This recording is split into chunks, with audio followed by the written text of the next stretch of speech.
choose to be anonymous with this because it's pretty embarrassing, and also putting my name out there tied to this is likely a horrible idea. There was a Craigslist ad posted in 2017 by a guy named Jackson. He was advertising free lodging for a girl who would watch over his house and clean, basically an au pair or nanny without having to watch any kids. I'll just be honest that I kinda lost the will to do a lot when I was 21. I had zero relationship with my parents or sister, and I only had a handful of friends who I could trust. I dropped out of college my first year, part of the reason my parents hated me for a while, and I was working a dead-end job at a vape shop.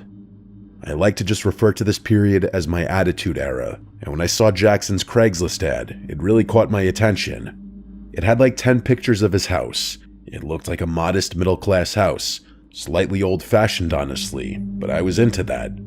The pictures weren't what got my attention the most though. It was the fact that free living was offered for a nanny-type position. No background check required. I didn't even ask my family or friends their opinion on this post before I just decided to reply to it. Like I said, I wasn't exactly talking to my parents or sister at the time anyway.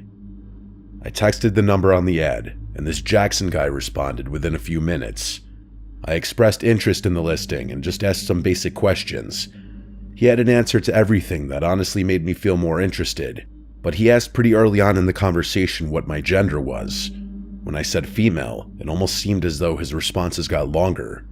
I honestly didn't care. Most people tend to prefer having a female housekeeper or nanny anyway. I was still interested. Anything that got me out of my parents' house. He said he wouldn't be home most of the time during the day, but he wanted to come home to a clean house, and that he also wouldn't mind coming home to a cooked meal from time to time after work. Honestly, I was cool with that too. If it meant free housing, hell yeah, I'll cook some food. Beat standing in the wage cage at the vape shop. Plus, he also said he'd pay for the groceries. It was sounding almost too good to be true. He suggested I come by later that day to check the place out and see if it's a fit. I said okay. A few hours later, I was on my way in my crappy little Civic to the guy's house. It was in a perfectly normal side of town. The block actually seemed pretty calm and peaceful. The neighboring houses had flowers and decorations outside, suggesting the neighbors were normal too. Good start so far. I went to ring the bell, and when the door opened, I was greeted by a man larger and honestly older than I had pictured. I had pictured this regular 45-year-old dad-looking guy. Instead, it was a man maybe 60 years old, 6 feet tall, gray beard, and a little overweight. He greeted me with a smile and went in for a hug even though we had just met, and honestly, the amount that he laughed made me feel pretty at ease. He showed me around the house. It was a 2-story house. The first floor was your basic kitchen, dining room, and living room setup. Then the upstairs was 4 bedrooms and a bathroom. He only showed me the guest room that I'd be using and the bathroom upstairs though. The other doors stayed closed. He said if I ever needed to use the office across the hall, I was welcome to. Down the hall was his room and another room that he didn't explain. I was surprised to hear there was only 1 bathroom. Then there was the basement. He said it was unfinished and that he doesn't use it for anything other than working out and doing laundry. That was the end of the tour. He didn't show me the backyard that day. I told him I wanted the job, and he told me I was hired. 2 days later, I came back with my stuff. I told my parents I got an apartment when they asked where I was going. I didn't explain anything more. The first night there was when I noticed the cameras. No, they weren't hidden. At least, I don't think they were supposed to be. They were just small black cameras mounted up in the corners of the living room and the kitchen. It made perfectly normal sense to me. He was letting basically a stranger live in his house. It wasn't that crazy that he'd want some security. Still, I wish he had mentioned it. That was the first time I felt even slightly weird about the situation. If you can't tell, I really wanted this to work out. That night when I went to bed, I noticed how much noisier the house felt than when we toured it. I could hear the wood floors creaking every once in a while. At one point, I swear I heard what sounded like a door closing somewhere downstairs. I checked my phone, and it was around 1:30 in the morning. Again, I came up with a reason for this in my head. When you're laying in silence trying to sleep, you pick up on more sounds than you would when occupied by something during the day. Plus, every old house makes sounds like that. The next morning, he was already gone like he said he would be. He had left a note on the counter with a list of things he wanted done. It was normal stuff. He wanted me to do his laundry, vacuum the floors, wipe down the kitchen, and stuff like that. I tried to just focus on the fact that I wasn't standing behind a vape counter all day anymore. I did his laundry first, then I cleaned the floors and wiped everything down. After that, I went back upstairs and started setting up the bedroom more like my own space. I unpacked my clothes, set up my laptop on a small desk, and put a few personal things around just to make it feel less temporary. I remember thinking maybe this could actually work out. I was actually being positive. After I finished everything, I just relaxed for a while and watched YouTube videos on my laptop. Not hearing my parents yelling downstairs or having one of them burst through my bedroom door barking orders at me was a breath of fresh air. The first week actually went pretty normal. At night when he got home, we would talk a little, like about basic stuff. It never really got deep. He asked about where I grew up, what I wanted to do eventually, stuff like that. I cooked dinner a few nights in a row, and he seemed to appreciate it. I started thinking maybe I just overreacted about the cameras and the weird feeling, but it didn't all stay happy and peachy. One night, I made pasta with chicken and some vegetables. I tried my best, but I'm not some housewife-type star chef. I was some young, angsty goth girl. When he got home, he looked tired and irritated. He took one bite and his whole face changed. He said it tasted bland. I said sorry and offered to add some seasoning or make something else, but he just kind of snapped. He said something like if I was going to be living there for free, the least I could do was learn how to cook something edible. He pushed the plate away and stood up. Then he told me to clean up the mess I made in his kitchen before he walked away toward his bedroom. It caught me completely off guard. It wasn't even just what he said, it was how fast his personality seemed to change. He had seemed so easygoing before that. I cleaned everything up quietly and hoped that he had just had a bad day and nothing more. Everyone has bad days. The next morning, I actually apologized to him.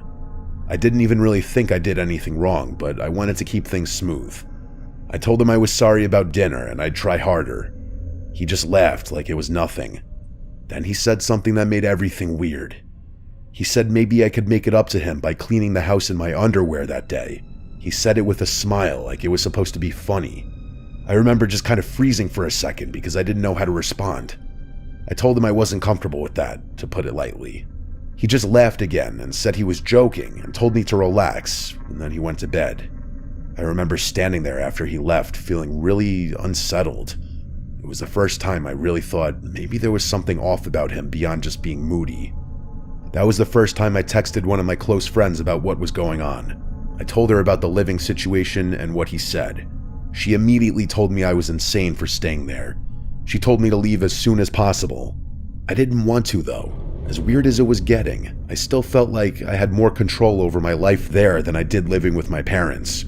Going back there felt like failing again. The next Monday, I was leaving the house to go buy groceries with some money he had left for me. As I was driving, a car behind me started laying on the horn. I thought I did something wrong driving, but it kept following me. I pulled over because I started getting scared that something was really wrong. The car pulled up behind me and a girl got out. She looked around my age. She walked up to my window and asked if I was living at that house.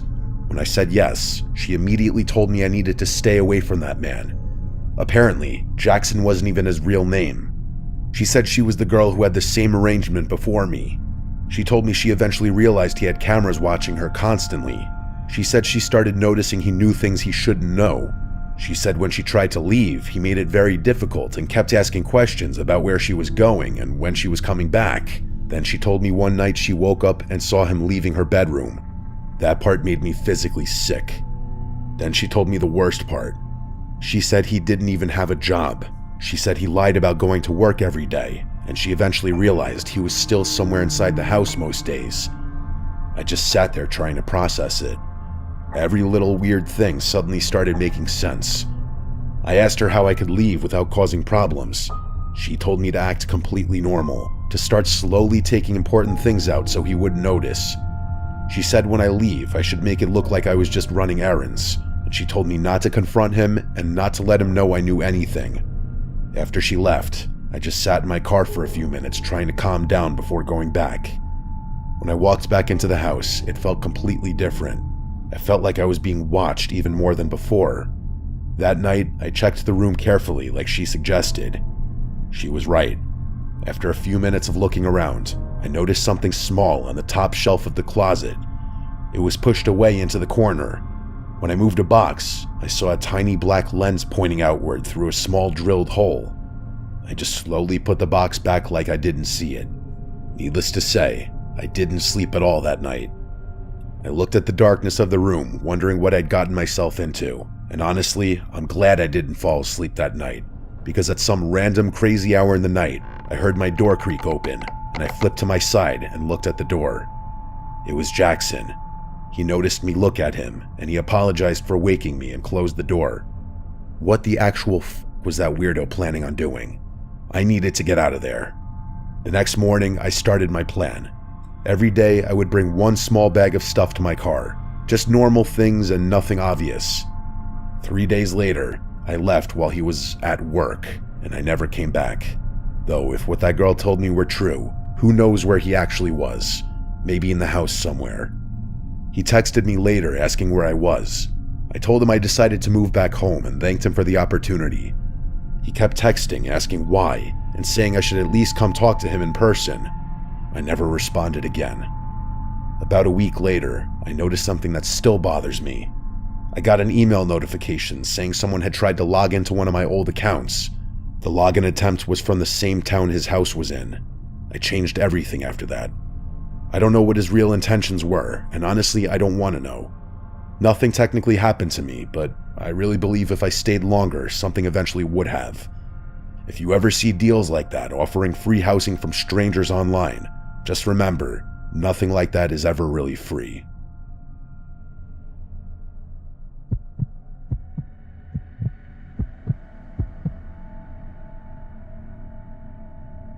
I hired her sometime around the beginning of last fall. I work long hours and live alone in a 2-floor house I bought a couple years ago. It's pretty small and yet still more space than I really need, and I started realizing I was falling behind on keeping it clean. Maybe I needed a girlfriend to keep the place clean at the time. No matter how much I told myself I'd get to cleaning the house, I never seemed to be able to. One night after work, I was just scrolling Craigslist and other similar sites and saw a listing for house cleaning. It was just a simple post saying independent cleaner, cash only, flexible schedule. I figured why not, maybe this was what I needed. I emailed and she responded the next morning. She said she usually did apartments but was fine doing houses too. We agreed on a day she could come by while I was at work. She asked a few normal questions like how big the house was and if there were pets. I told her no pets, relatively small house, and that I lived alone. Looking back, I wish I hadn't mentioned that last part so casually. She came the following Thursday. I met her quickly before leaving for work, and yes, before you ask, I hid anything of value in my lockable closet before leaving. She looked to be maybe 38. She seemed very quiet. She didn't really make eye contact much, but I just figured she was shy. I showed her around quickly, all the rooms I wanted her to clean upstairs and downstairs. I told her she didn't need to worry about my office room. She asked where I usually keep the cleaning supplies, and I showed her the laundry room. She asked if she could come regularly every couple weeks. I said maybe. I wanted to see how this first time went. Before I left, she asked what time I usually got home from work. I told her around 6 or sometimes closer to 7, depending on traffic. At the time, that didn't seem weird since she probably just didn't want to still be there. When I got home that night, the place honestly looked great. The floors and counters were shiny, and everything smelled like cleaning products. I paid her what we agreed, and she left. Nothing seemed wrong. For about a week, everything was good. Then it started. Maybe 6 nights later, I woke up around 2 or 3 in the morning. I'm not a great sleeper, so this wasn't unusual. What was unusual was I thought I heard a soft thump from downstairs. It sounded like maybe something settling or one of those random house noises you hear at night. Put simply, I ignored it, as most people do when they hear these sounds. A couple nights later, I woke up again, and this time, I heard what sounded like a cabinet door closing. Again, I just assumed I was half asleep and imagining things. I didn't go check. I definitely wasn't going to go walk around a dark house at 3 in the morning over something that was probably nothing. I wish I did. Over the next week, I started noticing small things that felt slightly off, but not enough to really alarm me. One morning, a kitchen cabinet was open a few inches. I figured maybe I left it that way. Another time, a chair at my dining room table seemed pulled out slightly. Again, I assumed I must have done it without thinking. One Saturday morning, I noticed the downstairs bathroom hand towel felt damp. Stuff like that kept happening, small things that you could always explain away if you want to. Then the nighttime sounds kept happening, always soft enough to explain away. Once it sounded like a single slow footstep, but I convinced myself it was probably the wood floors adjusting. I started sleeping with my bedroom door shut instead of cracked open like I usually did. I didn't really want to admit I was getting uneasy, but I was. One night I woke up and was almost sure I heard movement right outside my bedroom, like pressure being shifted in the floor. I still didn't get up. I just stared at my door, waiting to see if the handle would move. Yes, I was starting to get that paranoid. But nothing happened, and eventually I fell back asleep. The next morning, I felt stupid for even being scared. I checked the house, and everything looked normal. Around this time, I texted the cleaner again about coming back since overall she did a good job, and I figured maybe I was just stressed from work. She came again another weekday while I was at work. It was the same routine. I left the back door unlocked for her. When I got home, everything looked clean again. She asked if I wanted to schedule something regular. I told her maybe once a month. Anything more than that seemed like a waste of money to me. About a week after that second cleaning, I started noticing food seemed to be disappearing slightly faster than it should. Like I lost my mind one night swearing to myself that there was at least one more yogurt cup in the fridge the previous night, and now it was gone. Bread slices seemed lower than I remembered too. I still was trying to explain these things away though. But one morning, I found a glass in the sink that I was almost positive I hadn't used. I lived alone and was single at the time, so there really wasn't anyone else it could have been. At one point, I wondered if maybe I was doing these things half asleep and not remembering. I even Googled stuff about sleepwalking. Things really changed one night when I woke up and clearly heard slow footsteps downstairs. I know what footsteps sound like compared to house settling noises. These were steps. I grabbed my phone and stopped to listen for a sec. After maybe 10 seconds, I heard what sounded like something lightly bump into a wall. I didn't go downstairs. I know some people might think that sounds stupid, but fear really does make you freeze sometimes instead of act. Or maybe I was picking flight over fight before even confronting the situation. I just stayed in bed, sitting up for half an hour, not hearing anything again, and finally convincing myself it was nothing.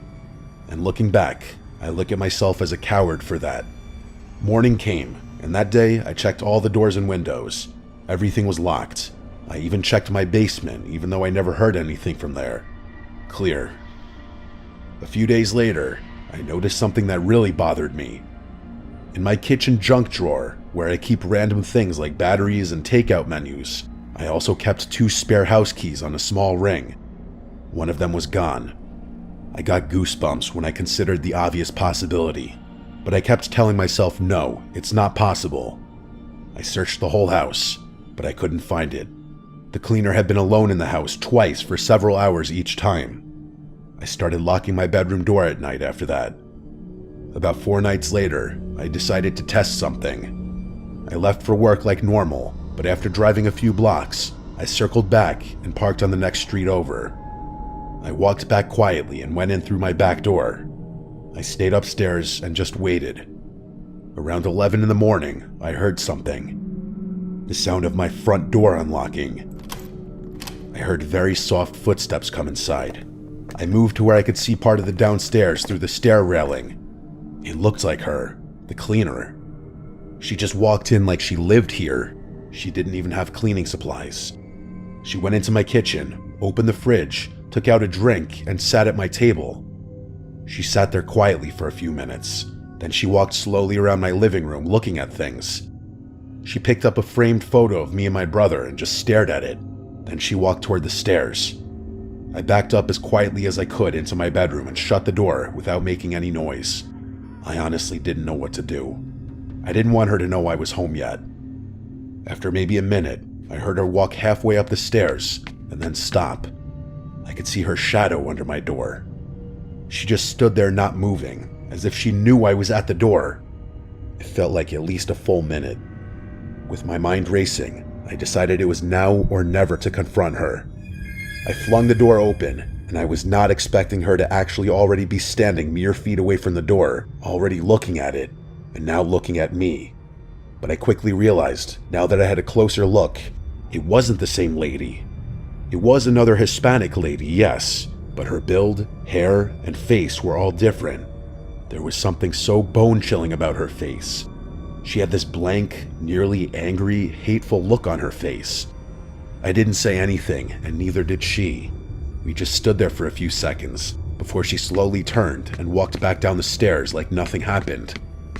I heard my front door open and close a few seconds later. My heart was pounding and I was shaking. I think I was genuinely too nervous and shook to move or say a word. I waited maybe 5 minutes before even moving. Dialing 911 was almost difficult with how shaky my fingers were. The police came and I explained everything. I explained there were 2 different women. I gave them the phone number and email of the cleaning lady and any other info I could provide. The original cleaning lady stopped responding completely after that day. I replaced every lock in the house that same day. Like, literally right after the cops left, I went straight to Ace Hardware. What still bothers me is the officer asking me if I had given anyone else a key, to which I told him no. He just said sometimes people like that don't work alone. I never hired another cleaner again.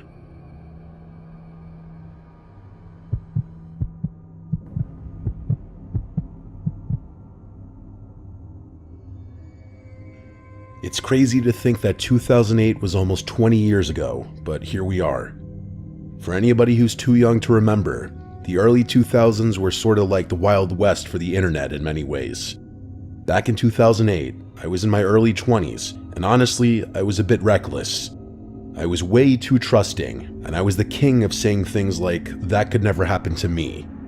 I just never really had that sense of urgency or anxiety that others had. That is, until one spring evening, when I experienced for myself firsthand that downright evil individuals really exist in the world. Facebook had just started to blow up, but most people I knew were still rocking MySpace. Social media was a thing, but not like today. We had all heard horror stories about the internet, but nobody I knew actually cared, or more accurately, we were all just incredibly ignorant. I bring all this up because perhaps the most insane thing about the internet at the time was a little website called Craigslist. Now, I know Craigslist is still around, but it's nothing compared to what it was back in the early 2000s. We didn't have websites like Marketplace, so if you wanted something, you went to Craigslist. We could find and purchase anything from small trinkets to vehicles and everything in between. You could even find work or odd jobs for some extra cash. I had heard from friends who used Craigslist all the time that it was the greatest website ever. They swore by it. I never had any interest in visiting the website until my life started to unravel a bit in the spring of 2008. I was living with my girlfriend, and with almost no notice, she dumped me and threw me out of the house. Thankfully, I wasn't living on the street or anything like that because I had friends who would let me crash at their place. I spent the immediate days after the breakup trying to find my own apartment, but it was proving harder than I thought on my $7 an hour salary. One of my friends, whom I had previously mentioned, who swore by Craigslist, told me to check it out for possible houses or even rooms for rent. I may have been reckless and ignorant, but surprisingly, that was a hard pass for me. I don't know why, I just didn't love the idea for some reason. However, I did start looking for furniture and items to eventually fill my place whenever I had a place to fill, since she kept everything after the breakup. At first, it was like a treasure chest of goods. I could finally see why people loved Craigslist. I literally could find anything I needed. I was finding deals left and right. My buddy had a massive garage that he allowed me to store my recently purchased furniture in until I found my own place. One afternoon, I was looking for a love seat or a small couch to store in the garage. I found a post from a guy named Keith who was selling a whole sectional for $45. He had a picture with the posting, and it was a smaller sectional sofa that could fit in most living rooms. Not to mention, it looked like it was in great shape. The price seemed too good to be true, but as I said, I was ignorant, and I just saw a cool couch and a low price tag. I messaged Keith, and to my surprise, he messaged me back almost right away and told me the couch was still available. He seemed friendly and trustworthy. Well, as trustworthy as anyone can be over messaging on the internet. He told me that he had gotten a new job in another state and he was just trying to sell, hence the low price. The reason seemed good enough to me, so we exchanged numbers and set up a time to meet that evening. A meetup that would go on to traumatize me for years and open my eyes to the horror that exists even in our own backyards. I pulled up to the house around 9 p.m. that night, probably a red flag for most, but not for me at the time. He told me he had some other work arrangement, so he couldn't meet until that time. It didn't seem weird to me. The house was dark, and not just because it was dark outside. Everything looked desolate. It was a very run-down street with almost no street lamps. There were several houses on the block, and they were all just as dark and decrepit as Keith's house. I tried calling Keith several times with the number he gave me, but I just kept getting one of those automated responses that the number is no longer in service. Just as I was about to drive away, my phone buzzed. It was a weird number with a different area code. I answered, and I was greeted with a friendly and somewhat unnerving voice. His voice was deep and almost erratic. He called me fella and started apologizing about the phone business. He told me that he broke his phone a little while ago and he was calling me on his work phone. I was definitely a little weirded out, but not scared or uneasy. I was honestly more annoyed than anything. I realize hindsight is 2020, but at the time, when you're in these kinds of situations, your brain is just kind of working differently. I wasn't thinking about the worst. I was thinking about that couch. He told me to meet him around the back side of the residence, and he would unlock the back door for me. I didn't even question it for 1 second. I made my way to the back, and couldn't believe that it was still so dark. I figured this guy would turn on some kind of light for me. I got to the back door and just stood there for a moment. I didn't know if he just wanted me to walk inside or if he was coming outside to get me. I decided to call him again on what he said was his work cell. Instead of hearing the ring in my ear, I hear a generic ringtone coming from behind me. Not in the house, but from the bushes in the backyard. I hate to even say this, but this is the first time I finally felt some kind of feeling that something might not be right. Keith ran out from the bushes, waving his ringing flip phone, and with that strange voice, he told me that he was getting rid of some old food and he was just coming out to greet me. He said that he didn't mean to alarm me. He claimed that he liked to feed the squirrels and whatever other animals lived in those bushes. I told him it was fine and that I just wanted to see the couch so I could be on my way. In a cheerful voice, he said, "Of course." He skipped by me, almost stumbling as he passed me. We got to the back door, and it looked like he was struggling to open it. When he told me to meet him in the back, I just assumed that he was going to be opening it from the inside of the house. I didn't expect him to be trying to open the door from the outside. This was the first time I got a good look at Keith. At least as good a look as I could get in the limited light. He was older, but not old. I would say maybe late 50s. He was really skinny and had long white hair that was pulled back in a nasty ponytail. Worst of all, he smelled like a dirty ashtray full of cigarette butts. He pulled away from the door a little bit and asked if I could help him get the door open. He said sometimes the door would stick and he was embarrassed that he couldn't get it open. He told me to just use my shoulder and push the door as hard as I could. At this point, I knew something was wrong, but I was already in the moment and was just kind of going with the flow. I grabbed the doorknob and lowered my shoulder into the door. It didn't stick at all. In fact, as I lowered my shoulder to push it open, someone from the other side opened the door. I had so much momentum now that I lost my balance and fell to the floor. When I hit the ground, I heard Keith yell, "Now!" In the dark room, 2 other people emerged from each side and held me on the ground. I started to squirm, but it didn't matter. One of the guys holding me down was huge. Keith started to kick my face. One of the worst parts of all of this was the sheer darkness of the situation. I couldn't see anything, and that made everything feel so much worse. I could feel my body starting to get weak from Keith kicking me.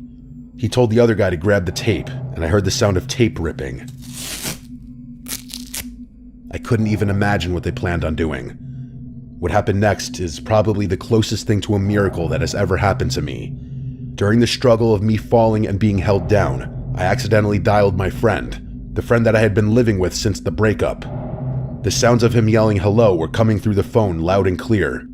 I decided to yell, "I'm in the back of the house, come and help me." Clearly a bluff. I was alone, but I wasn't sure if these guys knew that. I was hopefully trying to scare them into thinking I had someone else in the car with me. The big guy eased his grip and looked at Keith, who had stopped kicking for a brief second. That second was all I needed. I was able to free myself, and I ran out the door and back to my car. I could hear them chasing me, but I didn't look back. I shut the car door and locked it immediately before starting it. Just as I was peeling away, I saw the big guy clearly for the first time. He was bald and had one of those patchy beards. His eyes were the worst part. They were dark and looked lifeless. He was trying to open the door even as I was driving away. I just kept driving. I drove for hours before I went back to my friend's house. I was scared that somehow those guys were going to follow me, and I didn't want them to know where I was staying. I called my friend back and told him everything. I eventually called the authorities, but it was too late. The post was gone, and apparently, the cell phone was some sort of track phone, and Keith ditched it. I gave them the best description I could, but as far as I know, Keith and those two other guys are still out there in the world. What scares me every time I think about that night is when I think about their intention. This wasn't just a robbery. He lured me in with a $45 deal. Whatever these monsters wanted, it wasn't just money. It was so much worse. I start going down a rabbit hole in my mind, thinking about what could have happened if I hadn't somehow escaped. As I wrote this story, I'm well aware of the stupid choices I made along the way. I'm just so thankful I'm here to tell it.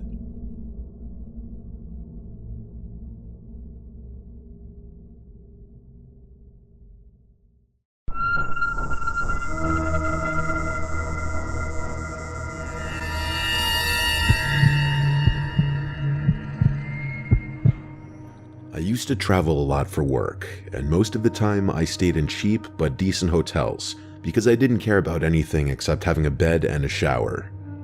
Nothing scary ever happened to me in any hotel before, so I never thought about danger or weird people. That changed during a trip I took for a training event in a small city in Pennsylvania. I checked into a regular-looking hotel that had a small lobby with old, depressing red carpet and a smell that reminded me of my grandma's house.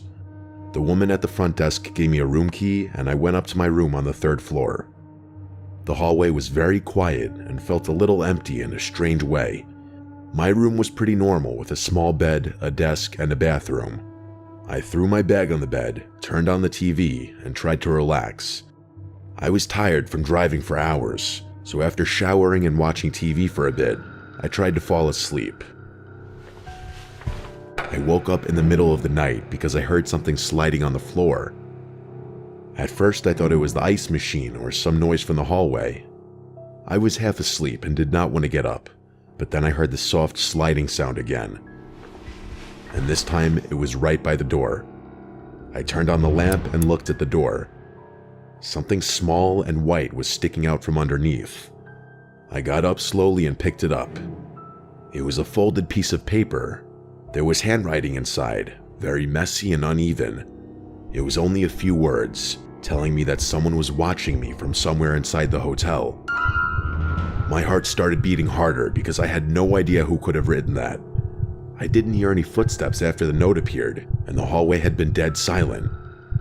I stood in the middle of my room, feeling unsure if I should open the door or stay inside.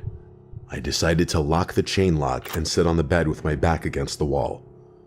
I kept the lamp on so the room would not be so dark. I felt too awake to sleep now. About 20 minutes passed before I heard the sliding sound again. I stared at the bottom of the door, waiting to see what would happen. Another small piece of paper slid through slowly, like someone was gently pushing it with one finger. I walked up to it and picked it up. The second note said something even stranger. It said that person had been inside my room earlier in the day before I arrived, and they liked watching people sleep in this hotel. The handwriting looked shakier than the first note. I felt a wave of fear go through my chest, because the idea that someone had been inside my room was too real to ignore. I looked around the room, even though I knew no one was in there right now. I checked under the bed, inside the closet, and behind the shower curtain, even though I already knew it was empty. After checking everything, I sat on the bed again, trying to decide if I should call the front desk, but it was after 2 a.m., and I had this paranoid feeling that the person sending the notes might be someone who worked at the hotel. The handwriting looked strange and shaky, maybe like an older person or someone who was unstable. I tried to calm myself down, thinking maybe this was some prank, but it felt too personal. I sat still for another half hour and tried to listen for any sound. Every tiny noise made my body tense up. Even the air conditioner clicking or the pipes tapping, everything made me jump. I told myself that if a third note came, I would go straight downstairs. I would not wait any longer. I kept my eyes on the door, but forced myself to breathe slowly. After a long period of silence, I started to relax again. But then, the third note came. The sliding sound was even slower this time, like the person wanted me to hear it. I walked up to the door again. The third note said something completely different from the first two. It said the person was already inside the room with me again. I stared at the words for a long time. I looked around the room again, even though I had checked everything before. I slowly turned in a full circle, expecting to see someone in the corner or behind the curtains. I couldn't even breathe normally now. The idea of someone hiding in the room with me made my chest feel tight. I grabbed my bag and made the decision to get out immediately. I went to the door and looked through the peephole. The hallway was empty. I unlatched the chain lock and opened the door quickly. I rushed out and slammed it behind me, then ran down the hallway trying to stay quiet but also wanting to get as far from that room as possible. When I reached the stairs, I looked back only once. At the far end of the hallway, I thought I saw a shadow move behind the corner near the last room. It looked like someone stepping back out of sight. I hurried downstairs to the front desk where a different employee was working. He looked half asleep, but when I told him what happened, he looked extremely confused. He said there were only 3 other guests on my floor, and none of them had been walking around. He offered to give me a new room or let me check out early. I decided to check out early and drive to a different hotel, even though it was after 3 a.m. Before leaving, I asked if someone could check my room to see if any windows were open or if anything was disturbed. He took me upstairs with a master key, and when we entered my room, everything looked normal. But the window lock was broken in a way that looked recent. The employee looked nervous and said maybe someone from outside had gotten in earlier. I grabbed my bag and left the moment he finished talking. I drove to a different hotel 20 minutes away and barely slept. The next morning, I called the original hotel to see if they had found anything else. They said nothing strange came up. No cameras caught anyone near my room. No other guests complained about anything. They made it seem like the whole thing was just a weird misunderstanding, but I didn't buy it. I think he was lying. Something strange was going on in that hotel. I still remember the feeling that someone was right outside my door watching me. And the worst part is I keep thinking about the third note saying the person was inside the room again. That's the part that doesn't make sense, and made me question if it was maybe a prank, but the broken window latch said otherwise. I checked everywhere. There was no one.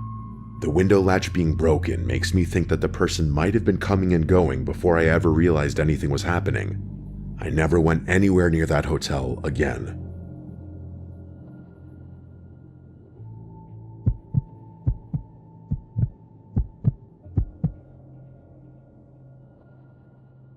I stayed at a hotel in Virginia during a long drive to visit family because I was too tired to keep going. It was late at night, almost midnight, and the hotel looked basic but clean. The parking lot had only a few cars, and most of the building looked dark from the outside. When I walked into the lobby, the man at the front desk barely looked up. He gave me my key and I went to the 3rd floor. Most of the lights were dim, and every door I passed had the Do Not Disturb sign hanging, like no one wanted to be bothered. Definitely the type of hotel that people stay at out of necessity only. My room was at the end of the hallway. When I opened the door, the room looked fine, but a little messy in a way I couldn't explain. Like the lamp was tilted, one of the drawers to the dresser was slightly open, the blanket on the bed had a small wrinkle near the corner, as if someone sat there recently. It looked like housekeeping rushed or simply just did not care.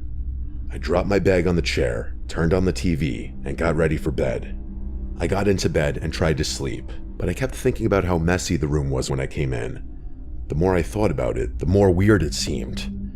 I remembered that the front desk man didn't even mention housekeeping when he checked me in, and the whole hotel felt too empty. but I forced myself to ignore it and finally drifted off. I don't know how long I slept, but I woke up to the sound of my doorknob turning slowly. It was such a faint sound at first that I thought maybe the air conditioner made it, but then the handle clicked lightly again, like someone trying to test the lock without waking me. I stared at the door. The room was dark, except for the glow from the TV, which I had forgotten to turn off. I could see the shadow of the door handle move slightly. Someone was outside trying to open it. After a few seconds, the handle stopped moving.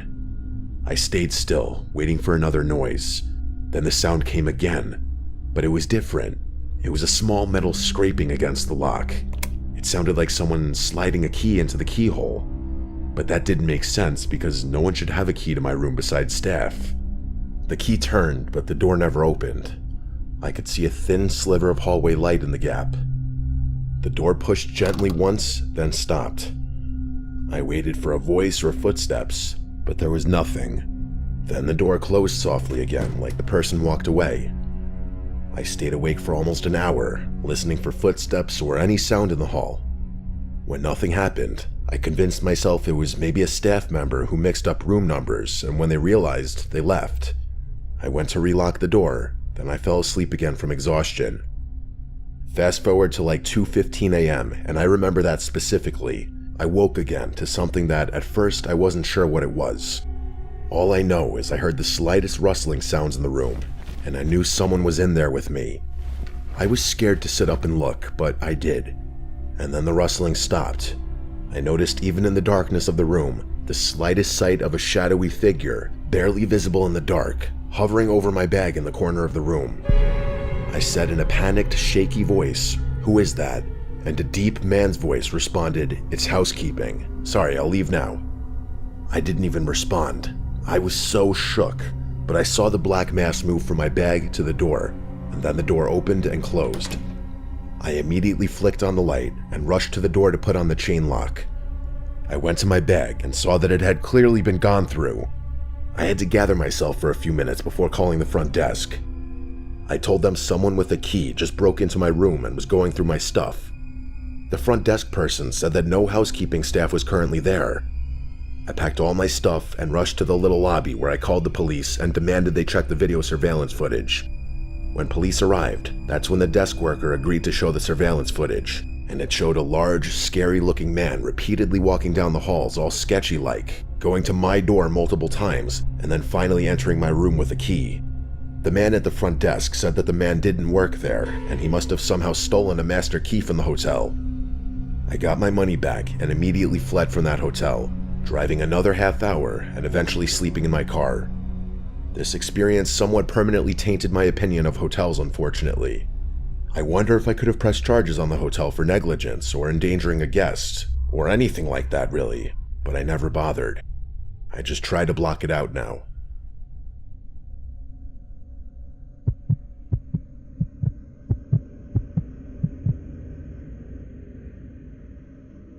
I used to work night shifts for a small delivery company, so on my off days I would take short weekend trips alone just to get out of the house. During one of these trips, I stayed at a cheap hotel in New Jersey because it was close to a hiking trail I wanted to check out the next morning. The hotel wasn't terrible, but it had that old smell, and the hallways were too quiet, like no one else was staying there. I checked in during the early evening, and the woman at the front desk told me housekeeping had already cleaned all the rooms for the night. I didn't think about that detail until later when everything unfolded. My room was on the second floor, and the hallway light flickered when I walked to my door. I didn't pay much mind to how creepy the hotel was because I was just so tired. I wanted to eat, shower, and go to sleep. The room looked clean at first glance. The sheets were tucked in perfectly, but the pillow on the chair looked a little crooked. I fixed it without thinking and turned on the small TV. After relaxing for a bit and eating snacks, I got in the shower. When I came out, the bathroom mirror was foggy and the room felt colder than before. I brushed it off and got into bed.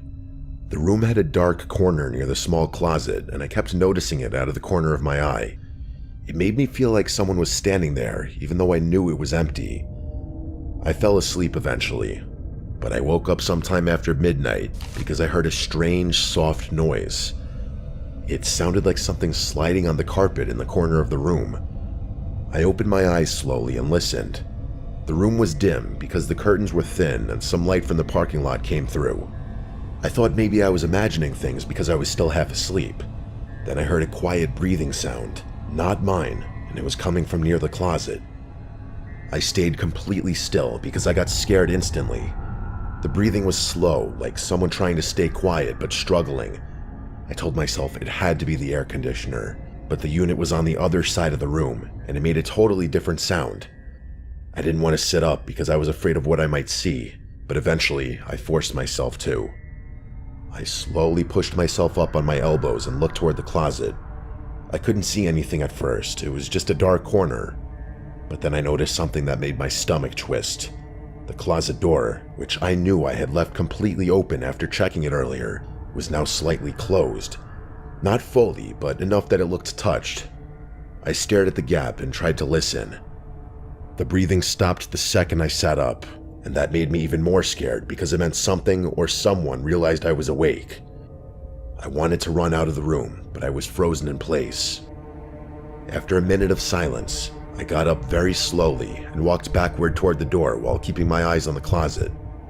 I reached for the doorknob, turned it carefully, and stepped into the hallway. The hallway was empty and felt even quieter than before. My heart was beating so fast I felt lightheaded. I went downstairs to the front desk, but no one was there. The desk phone was ringing like someone called the hotel, but no one picked up. I didn't know if I should wait or try to find someone else. I didn't want to go back upstairs alone. After a few minutes, the woman who worked the front desk finally came out of the back room looking tired. I told her someone was in my room. She looked confused and said housekeeping was gone for the night, and no one else had keys to guest rooms except for her and one older housekeeper who left hours ago. She offered to check the room with me or move to another, but she seemed so calm that it made me doubt myself a little. I asked her to come with me back to the room just to check. We went upstairs together. I expected to see the closet wide open or something messed up, but when we entered the room, everything looked normal. The closet was fully open again. The pillow on the chair was straight. Nothing seemed touched, even though I knew something had changed earlier. The woman checked behind the curtains and in the bathroom and under the bed, and she found nothing. She said maybe I had a nightmare or woke up confused, and honestly this kind of offended me, but I didn't want to argue with her because I was tired and embarrassed. So I decided to switch to another room down the hall. She gave me a different key and left me alone.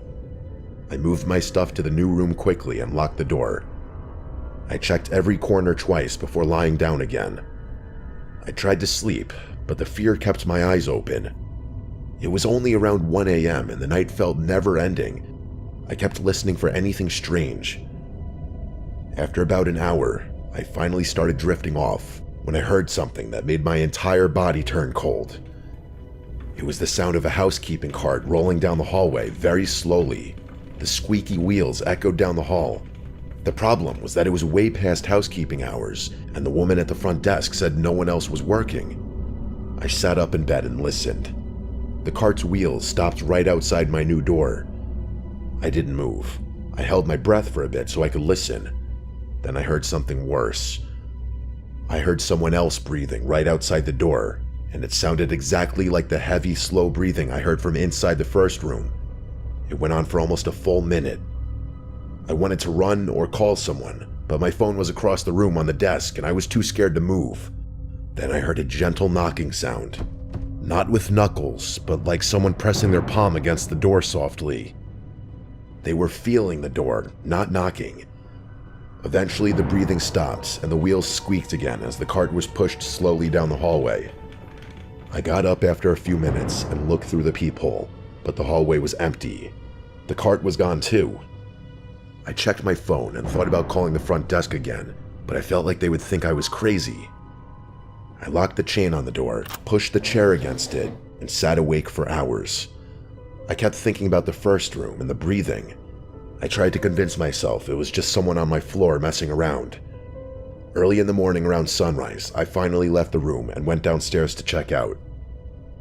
The woman at the desk was gone, and a man was there instead. I told him what happened, and he gave me a strange look. Then he said something that disturbs me to this day. He said they had not had a housekeeper on staff for the last week because the woman who used to work nights just stopped coming in. He explained that either he or whoever else was on front desk duty would have to clean the rooms in the meantime. He seems like there was something he was hiding from me to save face for the hotel. I asked him if the missing housekeeper had keys to the rooms, and he said yes, she did. I left immediately after and did not look back at the hotel. I kept thinking about how that woman at the desk said housekeeping had already been through all the rooms earlier that evening, even though no one had been hired for a week. I don't know if she made that up or if she actually thought the missing woman had done it, but the breathing I heard in the room and outside my door sounded too real, and the way the closet door moved on its own still makes me feel sick. I think someone had been hiding inside that room before I ever arrived. I think they were still hiding somewhere in the hotel while I slept.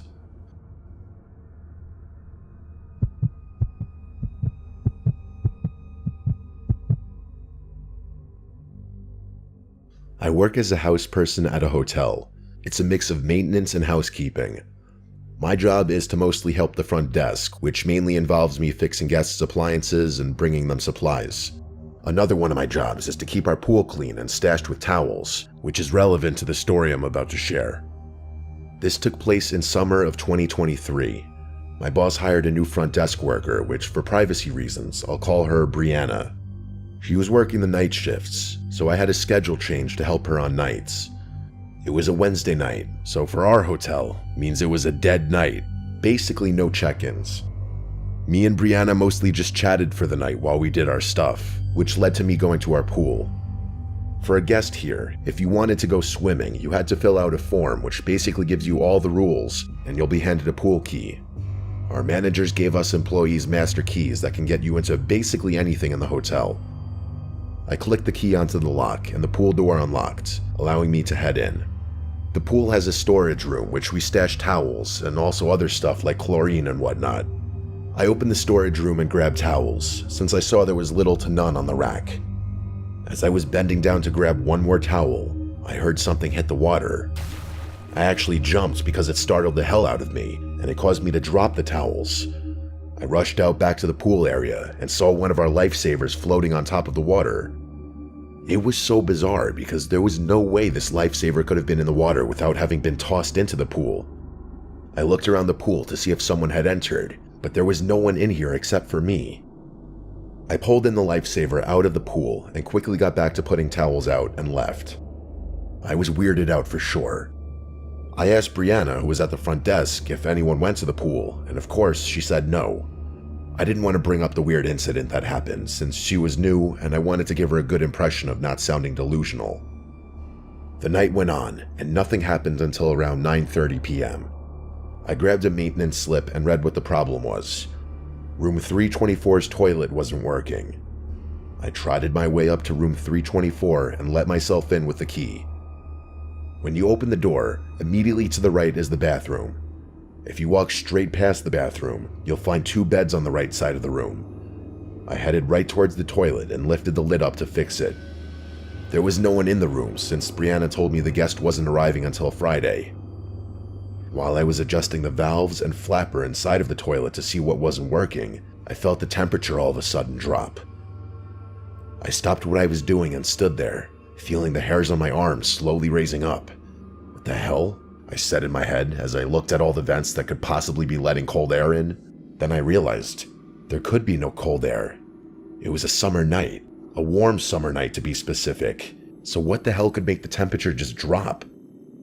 As soon as I had this thought, I felt the air return to normal, and my hairs went back down. I checked the thermostat in the room and it read 68 degrees. This put me more on edge now, since I hadn't forgotten the pool incident. I wanted to fix the toilet and get out of here, so I went back into the bathroom and back to fixing the toilet. It felt like 2 minutes went by, because I heard the toilet start to flush again. I sighed out of relief, and watched the water in the tank rise back up. When over the sound of the water, there was an audibly loud thump coming from somewhere outside the bathroom. I froze in place, and then that all too familiar cold feeling coming back. My heart started to race as my mind started to race at what could have made that noise. I put the lid back on top of the toilet and made my way out of the bathroom. I turned my head right to face the two beds and saw the room phone on the nightstand dangling. However, I wasn't paying attention to the phone dangling. I was paying attention to what I saw past the phone. In the corner of the room, right next to the bed, there was a really tall person, standing still as ever. I felt myself struggling to breathe with what I was looking at. I was frozen stiff in the doorway of the bathroom. I couldn't see any features on this person.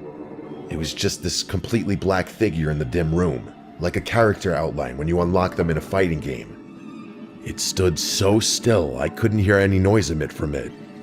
Then, I swear to God, he, she, it, whatever, moved. I don't know which limb moved, but all I know is I saw this figure move. I practically bolted for the main door, flinging it open so fast I almost smacked myself in the face. I closed the door and rushed back down to the first floor where Brianna was at the front desk.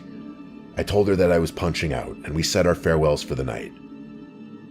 While driving home, I was wrapped in my head, trying to figure out what just happened to me.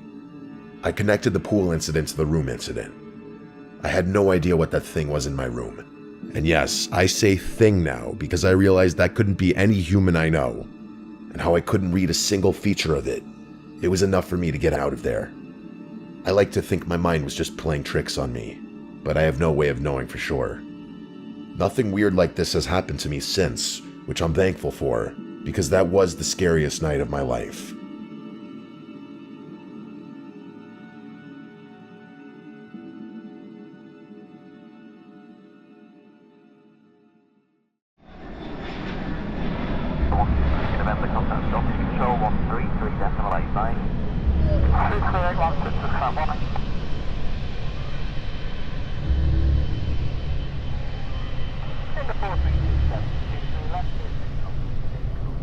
The summer of 2007, when I was 10 years old, the family and I had a trip to Disneyland planned. Our flight was booked for midnight on a Tuesday to save money, and my mom figured my sisters and I would sleep through the flight. My sisters were 8 and 5 at the time. The gatehouse was for the most part empty as we waited for our flight.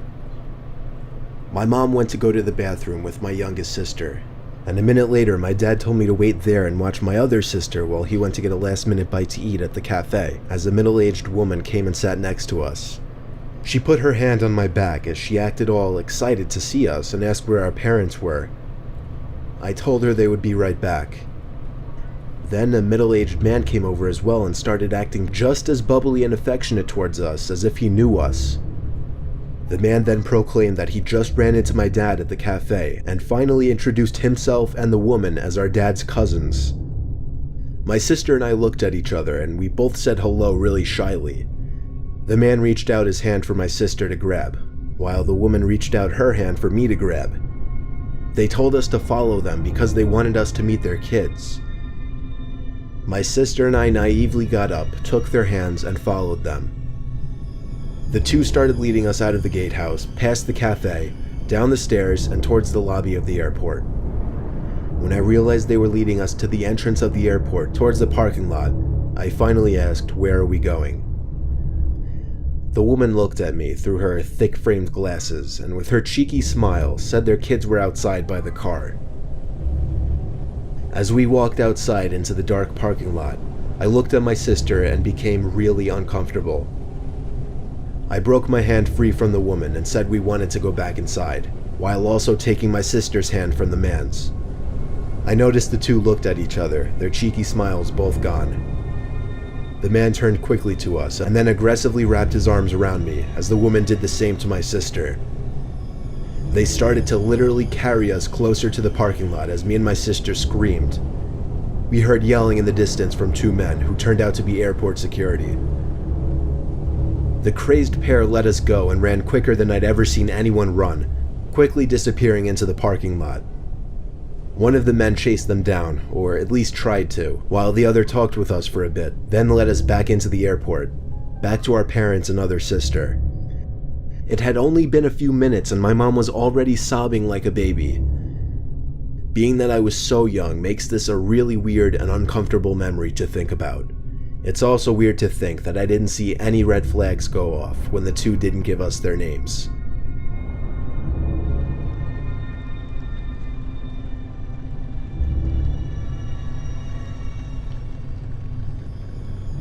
It was minutes before boarding my flight to North Carolina for a job interview the next day.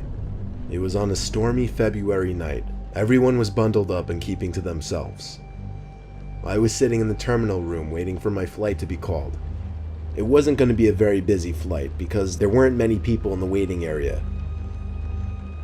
Someone sat down 2 seats away from me, which wasn't too weird itself, but also was a bit annoying considering most of the seats were open. But it went from annoying to downright disturbing when I looked at him to see him weirdly staring at me. I looked away and pretended not to care, but I could tell he was still looking at me. Then he leaned over to me and whispered close to my ear that the 2 men sitting a row across from me were going on the same plane and were planning on kidnapping me once we landed in North Carolina. I didn't know what to say other than, "What?" The heavy man then got up and walked away. At the same time, my flight was called, and I nervously boarded the plane while paying attention to the 2 men. They sat down ahead of me, and as I walked past them approaching my seat, they both stared me down. At that moment, I started to wonder if that man's warning were true. A few hours later, we arrived to NC, and on my way out of the plane and leaving the airport, I cautiously looked around trying to spot the 2 men. When I was finally outside in the dark, cold parking lot, I spotted them. The 2 men were peering their heads at me from around a red minivan, and I guess when they saw me looking in their direction, they hid behind the van. I walked back inside of the airport, waited half an hour, called for a taxi, waited for it to pull up front, and rode to my hotel. So many questions. I don't know who that man was who warned me. I don't know how he knew of those other 2 men, and I have no idea what they were planning on doing to me, if they were actually looking to kidnap me.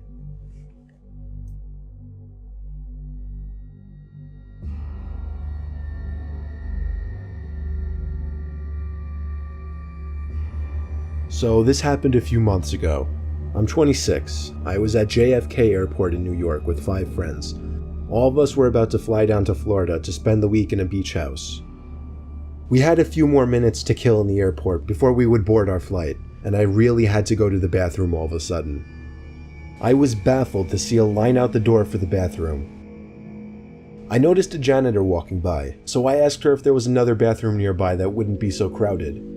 She laughed and told me she shouldn't really be telling people, but there was another bathroom past the door she was pointing at, down a narrow flight of stairs and to the left. I thanked her because she was extremely nice and followed the direction she gave me. Sure enough, behind that door that no one would think to open was a small stairway that led down to a really poorly lit, skinny hallway. It was so narrow that if 2 people were to pass by each other, one person would have to stand against the wall to make room. I found the bathroom right away. The door was extremely heavy and hard to push. Also, the lights were on inside of the bathroom, and it was filthy in there. It was evident that nobody ever really came in there to clean. Now, this is a little embarrassing to mention, but when I go to the bathroom in public places, I always try to make sure nobody else is around to possibly hear me going. So after checking the stall to see that it was unoccupied, I went back into the hallway for a second to take a look down both directions. To the left, there was somebody standing at the end of the hall, in a dark, unlit section of the hallway. It was a disturbing sight to say the least. All I could do was awkwardly pull my head back into the bathroom and try to pretend we didn't see each other. I went into the stall and just stood there biting my fingers for a minute, dreading the thought of that door opening. And of course, it did. I saw the man's black shoes under the stall door as he walked to the stall next to mine. He shut the door, and then there was silence.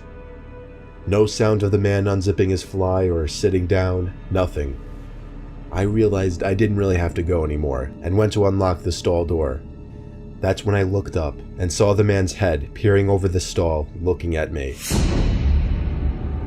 I nearly had a heart attack as my screams bounced off the walls of the tiny bathroom. I ran back up those damn steps and out that door, and then casually walked back over to my friends. I was breathing heavily, but nobody seemed to notice. I didn't tell anyone just because it was embarrassing, and I didn't want my friends to make fun of me in any way. I know, I guess that seems stupid now. We went on to have our Florida vacation and all had a good time. Of course, the thought of that creepy man haunted me every night that week.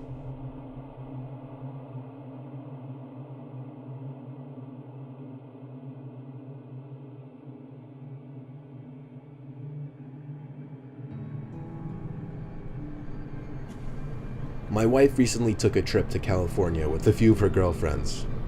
I was her ride to the airport, and I was therefore her ride back from the airport as well. I waited around in the lobby for a while. Her flight ran a little behind schedule, so it was about 15 minutes late. I breathed a sigh of relief when I saw my wife Michelle and her 4 friends heading over in my direction. Michelle waved happily and ran over to give me a big hug and kiss. I said hello to all of her friends as well. Michelle suddenly started patting her pockets, and a concerned expression appeared on her face. She looked at me and told me she lost her wallet and keys. So Michelle and I, along with one of her friends who was kind enough to help out, all went back up to the terminal and looked everywhere. We asked one of the airport workers to have the plane checked for a wallet and keys. Long story short, we spent a great deal of time looking around the airport to find nothing. She insisted she had both the wallet and keys after she left the plane, though. Eventually, we had to call it quits and went home. A worker assured us that if the items came up, we would be contacted immediately. Michelle was in a sour mood the whole ride home because of it. When we got home, Michelle went up to her room, and I could hear her throw her giant bag onto the bed all the way from downstairs as I was in the kitchen about to make a quick snack for myself. That was when the scream of my wife from upstairs hit me cold in the chest. I ran to our room to see her pointing at the bathroom door. I looked at it and then the 2 closet doors across the room. They'd both been opened, and all of our personal belongings had been thrown all over the floor. Boxes opened with papers that were once in them scattered all over the floor. She stuttered out the words, "There's someone in the bathroom," to me. I felt like my heart stopped in response to those words, but I had to be the man of the house and step up. I tried the doorknob to the bathroom, but of course it was locked. Michelle left the room in a hurry, which I later found out she did to call the cops downstairs. I started ramming at the weak old door with my shoulder, and after 5 solid hits, I busted the door down. Only the bathroom was empty, and the window was jammed completely open, wide enough for someone to squeeze through. I comforted Michelle until the cops arrived, and listening to her description to the cops was bone-chilling. She had just thrown her bag onto the bed, not even having noticed the closets yet, and out of nowhere felt something brush up past her. When she turned, she saw a massively tall man walking to the bathroom, staring at her the whole time with wide eyes and a blank expression. She was only able to get a scream out after the man locked himself into the bathroom. It's safe to say he found my wife's keys and wallet and saw an easy opportunity to break into a house. We had our locks changed the next day and never saw the man again.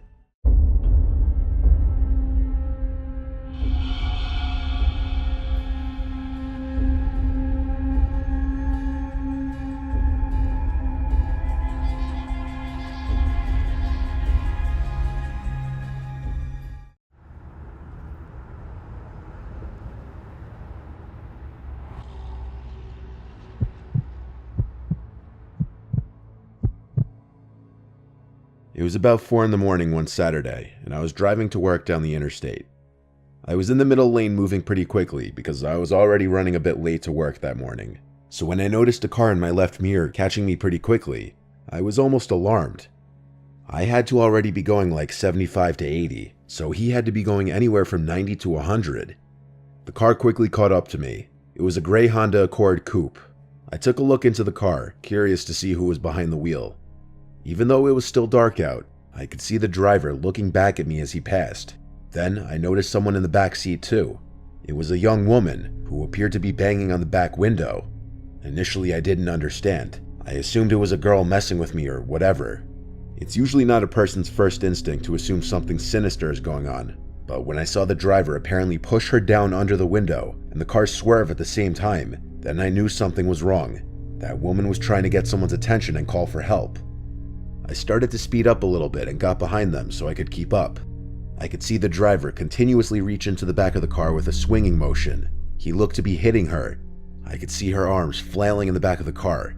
I was in complete shock. I was actually witnessing a kidnapping right in front of me. As I was behind them, matching their speed of about 95 miles per hour, I took out my phone and called 911. As I was on the phone, the car in front of me's brake lights lit up and he started to slow down to a gradual stop. He definitely noticed that I saw what was going on and thought that I was following him. As much as I wanted to save that woman's life, I didn't know if the driver was armed with a gun or not, so I pulled around him and floored it. I wanted to keep behind them though, so I pulled off the next exit, but didn't go entirely up the exit ramp. I waited for the car to pass by down the highway. Then I drove over the grass and back onto the highway and began to floor it to catch up to the car, all while still talking to 911, telling them where we were, what kind of car they were in, and how fast we were going. I was easily going 90 again to catch up to them. As I caught up to the car again, going at insane speed, he noticed me again even before I got too close. He started to brake in front of me again. I tried to go around him, but he cut me off. I had to stop. He got out from his car and started running towards my car with something in his hand.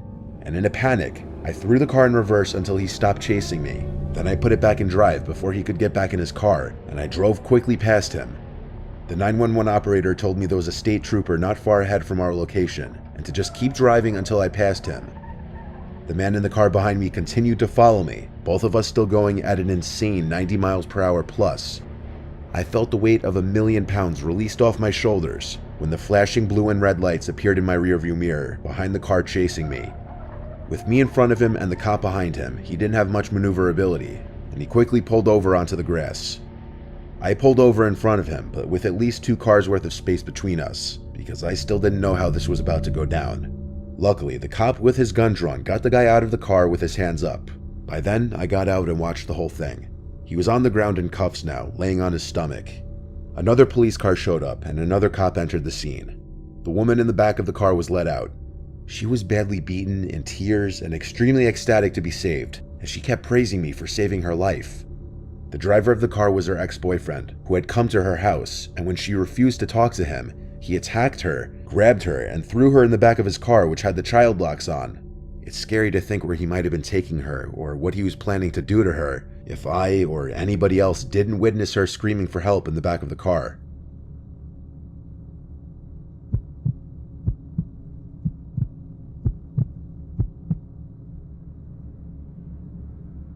I made a trip to visit Boston to support a family member who was running in the Boston Marathon.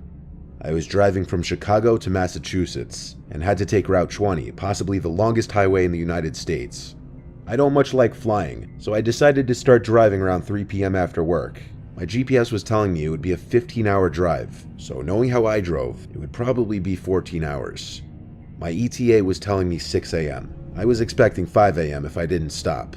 I'm the type who doesn't like to make many stops on long car rides. I like to just bang out the whole ride in one go. Most of Route 20 is open land, and there isn't a whole lot of traffic in a lot of it. I'd say 10 hours in, around 1 a.m., I was basically one of the only cars on the highway. I had music blasting to keep me awake. I was comparatively almost done. Not really, but I was optimistic. I was starting to get slightly tired though, even after the 2 cups of coffee I drank. I didn't want to pull off for more coffee though, so I tanked through it. It would make finally collapsing into a bed when I'd get there all the more rewarding. One moment I was the only car in sight, then next thing I knew, there were headlights in my rearview mirror. I was in the left lane and he was kind of on my ass, so I switched to the right lane. He sped up a bit, passed by me, then for some reason slowed to match my speed just as my front bumper aligned with his rear bumper. Then he just matched my speed for the longest time. I started to speed up to pass him. As soon as I got in front of him, he turned into my lane behind me, so close it almost looked like he was going to clip my car. I had no choice but to speed up even more to get him off my ass. I wasn't looking to be the victim of a road rage incident, not at this hour especially. As I sped up, so did he. I switched into the left lane, and so did he. Now I knew something was wrong. It couldn't be an unmarked cop, it was some old ratty pickup truck. The truck started to flash its lights behind me. I didn't slow down. I was honestly afraid, because I had never experienced anything on the road like this. I kept driving, stepping on the gas just a bit to increase my speed 5 to 10 miles per hour, hoping to pass a cop or any other cars for that matter. but I couldn't see another set of taillights as far as the eye could see. Just the very seldom car zooming past on the other side of the highway. The pickup truck behind me then switched lanes and floored it. I heard the aggressive roar of his truck's engine passing me. He cut in front of me, then he started to brake. I tried to swerve around him, but he kept blocking me. I was forced to stomp on the brakes too. I started to honk because it's all I could do. As we slowed, the man in front of me put on his hazards and started waving his arm out the window, signaling for me to pull to the side of the road. I obviously didn't listen. I took the chance to quickly pull around him as he started pulling onto the grass, and then I floored it. My sedan could easily escape his pickup truck, but I hit 100 and he was still not far behind me. I got off the highway at the first exit. I stopped at the red light at the end of the exit ramp, not expecting him to still be behind me, but they were. The pickup truck's headlights pulled up behind me, then the truck pulled up to the red light next to me. I looked to my left at the truck, and the window rolled down. Inside were 3 people, I'd assume men, wearing vendetta masks. They all looked at me, trying to scare me, I'm sure. But it worked. I blew the red light onto the main road, and finally there were at least other cars around. The pickup truck finally stopped following me. At a certain point, I was scared I was going to be killed. It was more than just a road rage incident. I didn't get the plate number. In fact, I don't even remember seeing a plate on that truck. All I know is it was some 90s black pickup truck. After that, I parked in a Walmart parking lot and fell asleep. I woke up around 8 and finished the drive. I told my family about the incident, and I warn everybody to be careful when driving late at night.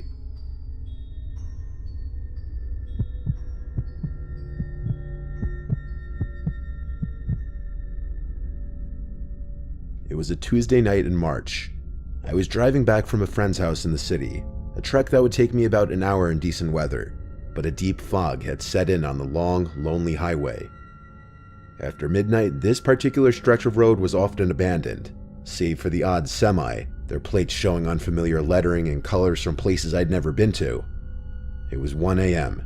It had been a long day, wandering around for hours with my friend, shopping, checking out new cafes. It had left me tired.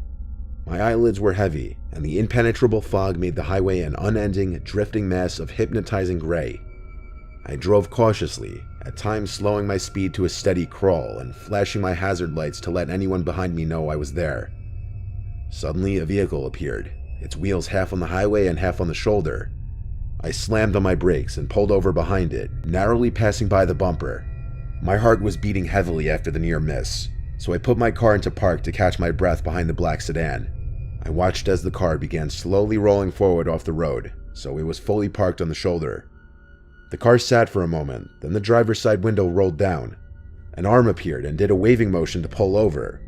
At this point, the adrenaline from the sudden stop was still pumping through my body, and it made sense to move further off the road. I followed the car as it took a slight turn onto a side road. It came to a stop and the driver's side door opened. The driver walked towards me through the fog, a tall, lean guy wearing a black winter jacket and jeans. He looked younger, 30-ish, and he was smiling as he approached my car, illuminated by my headlights. I rolled down my window a crack, thinking maybe he was coming up to apologize for his unsafe parking. He got to my window and then motioned for me to roll it down further. I shook my head no, feeling uneasy, and told him I would be able to hear him. He asked where I was heading, and I said home. He said the fog wasn't supposed to let up anytime soon and that it wasn't safe to drive in. I let him know I was okay with it. He raised his eyebrows and asked why I pulled over then.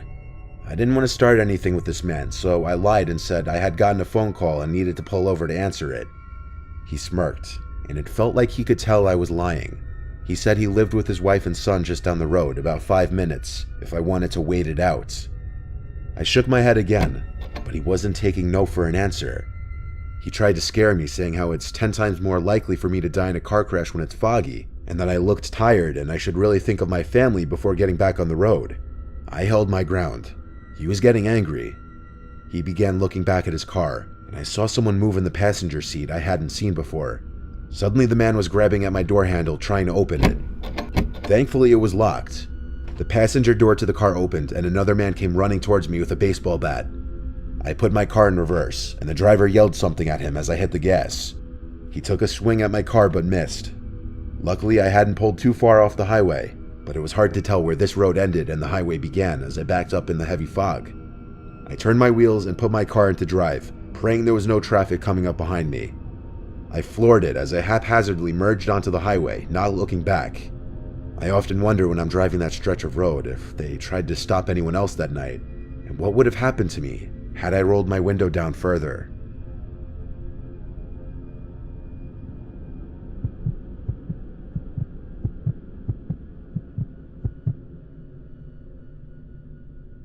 Scary things can happen on the road at night.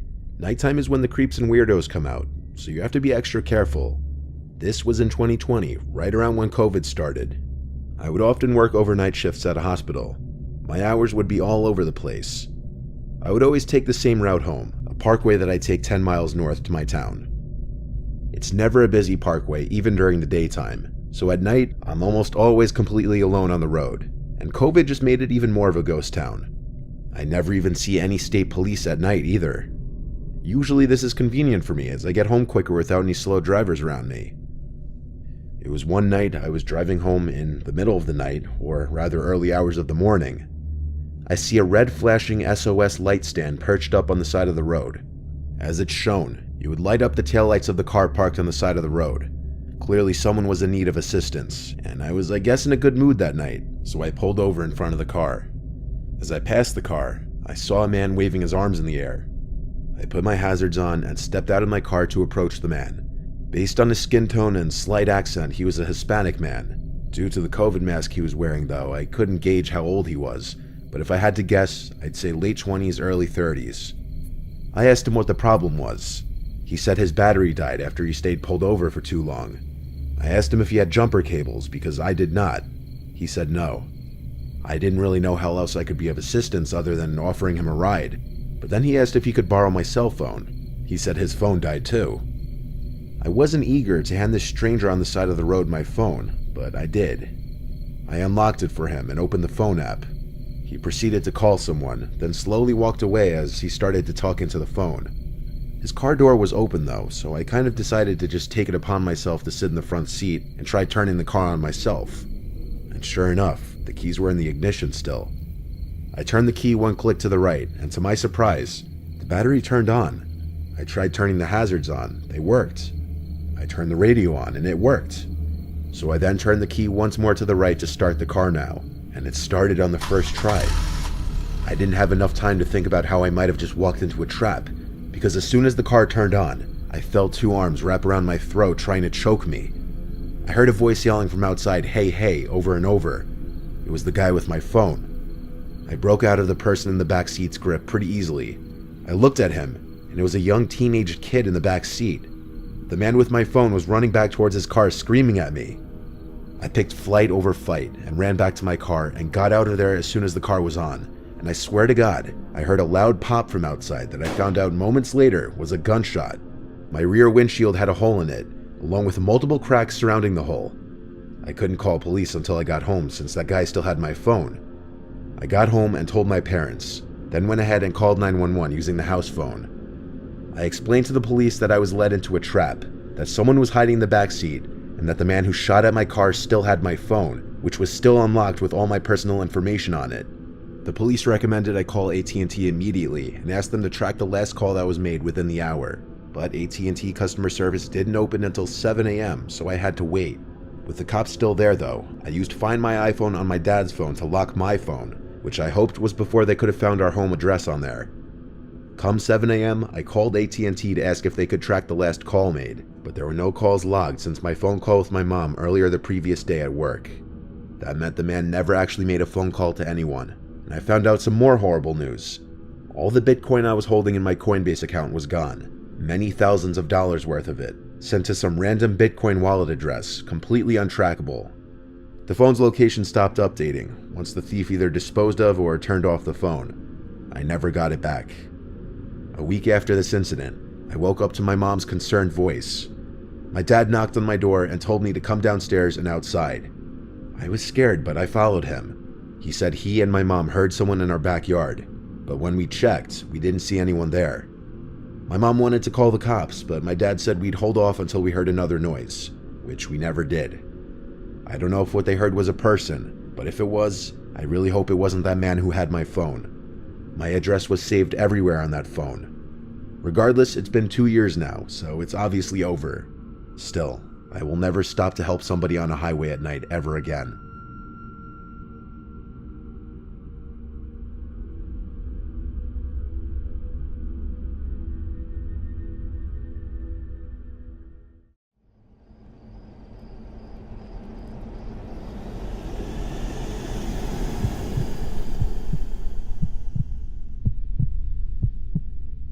My group of friends and I went to a local county haunted house attraction.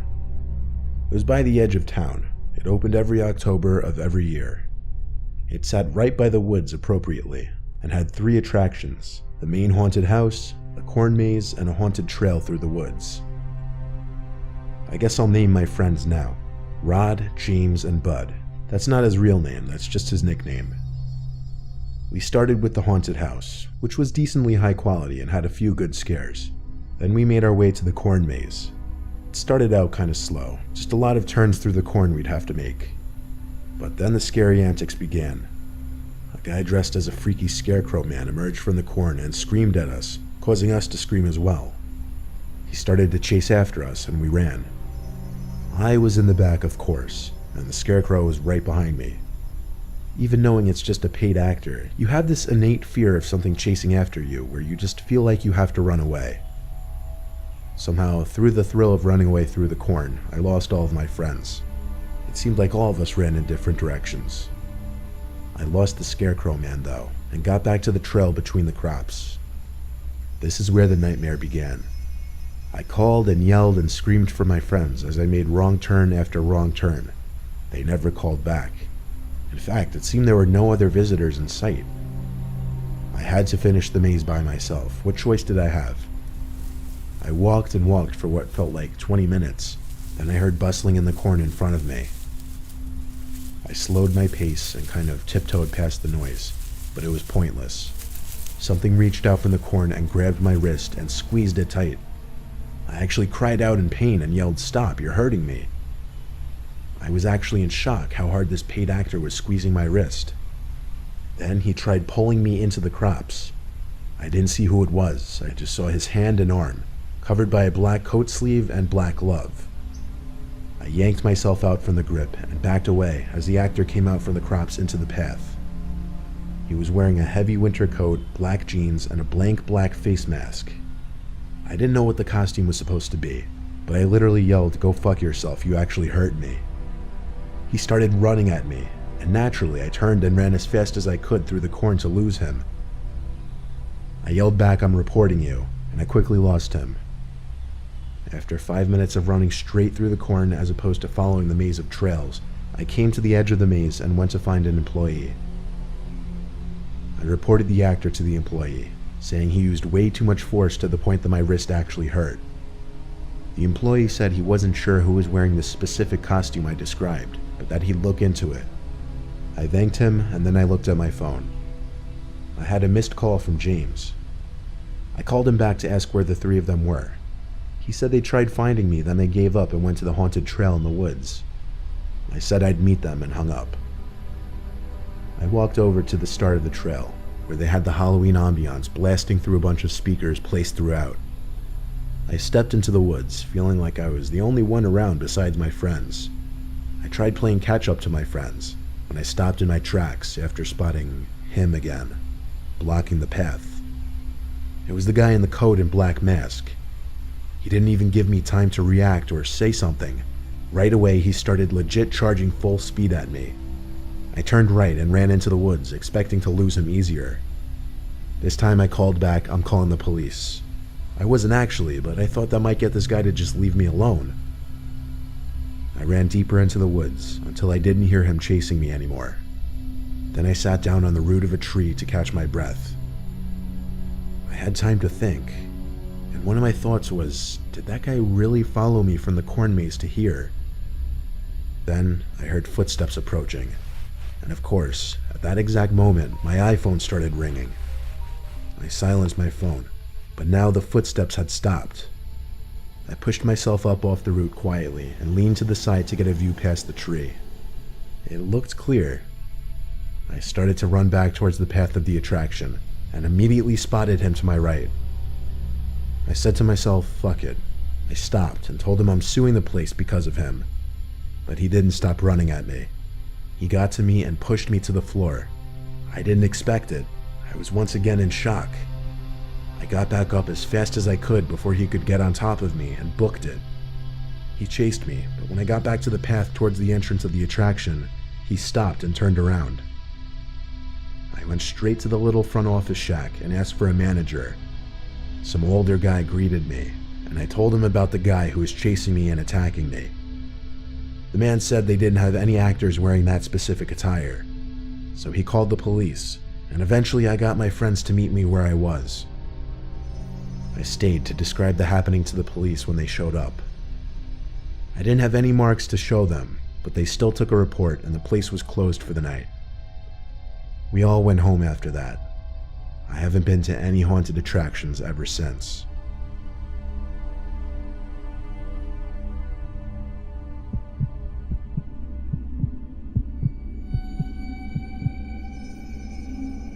The year I turned 13, my friend invited me and 2 other friends to stay at his house on Halloween night. He had a fairly large house outside of our town, and it was the perfect place to go trick-or-treating. We decided it would be cool to go now to get sweets for a movie. So fast forward, we were near the end of our trick-or-treating, and at one house, a woman answered the door. She was tall and skinny with shoulder-length hair. Her house was disgusting. We could smell the odor of cigarettes from inside. She was quick to tell us that there were no more sweets left. However, she could go try to find something for us. After a couple minutes of waiting, she comes back with an old brown paper bag with old-looking candy inside. We kindly deny the bag and tell her we're getting picked up, so we better go. She grabs one of my friends and says, "No, please," but my friend pulls away from her, and then she quickly shuts the door. We knocked on a few more houses before hearing something going on near the parking lot of the housing complex. Someone exclaimed, "They took my child, they took her, they took her."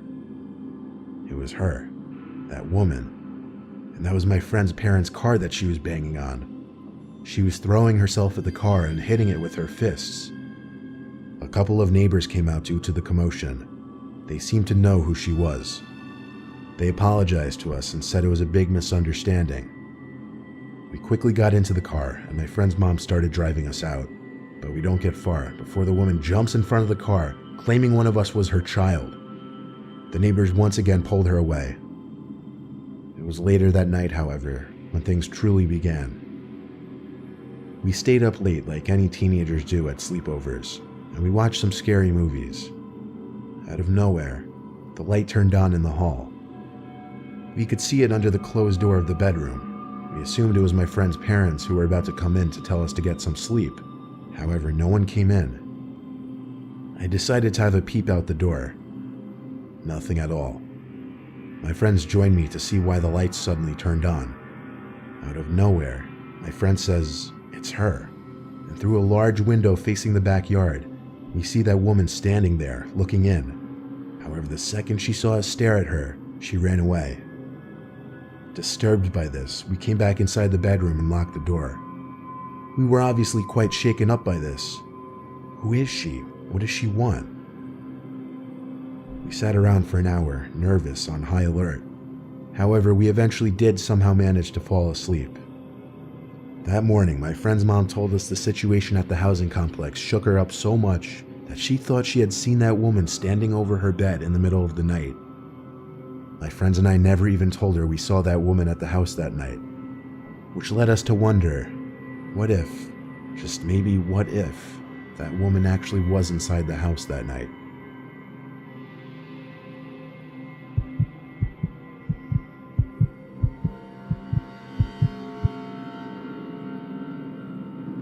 Last year, Halloween was on a Wednesday, and because of that, I was home alone. My dad works nights, and my mom was staying with her sister because our parents weren't getting along at the time. My sister was away at college, so it was just me, left to provide for the trick-or-treaters. My dad bought a couple bags of Kit Kats and told me he expected them empty by the end of the night. I don't know why, but my dad takes Halloween seriously. I didn't get home from classes until around 6, so it was already dark and the kids were out in droves. The second I dropped my bag on the couch, the bell rang, and that went on for some hours. I was getting homework done later on in the night when the trick-or-treaters had mostly gone home. It was sometime past 9 though, I remember that much, and the doorbell rang once more. It was the first time in over half an hour. I went to open the door with a near-empty bowl of Kit Kats expecting some kids, but instead it was just this lone guy, maybe 35 years old. He waved at me with a neutral expression on his face. I didn't open the storm door, I kind of just watched him, ready to shut the door on him. He stopped waving, then reached for the handle to the storm door and pulled it open. At that moment, I slammed the door shut in his face and locked it. I texted my family group chat that some old guy just tried opening the door. My dad joked that if he does it again, go outside and teach him a lesson. I decided that was it with opening the door for the night. I went back up to my room to finish my homework. Soon, I heard yelling coming from outside. I lost my patience and eventually got up to see what was going on. I slid open my window and looked down, and there was that man again down below, looking up at my window, shouting at me. He was mainly yelling that he needed help finding his son. I didn't believe him for a second. I texted my family again.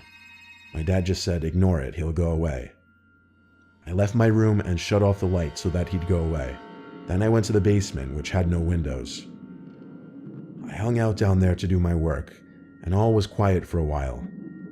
Then, flick, the power went out. My initial thought, that man outside tinkered with the electric box outside of the house. I stayed in contact with my family the whole time. After a few minutes, I heard the floorboards creaking above my head. Someone, as if I couldn't guess who, was inside the house. My mom, dad, and sister all texted me to call the cops. I stayed put in the basement, as it was the safest place at this point. The cops were en route.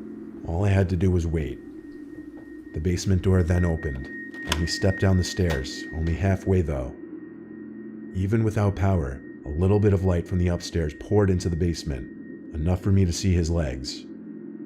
He was standing on the middle step of the staircase. And I swear, he just stood there for like 2 minutes. I heard him mumbling stuff. I won't even pretend I could understand any of it.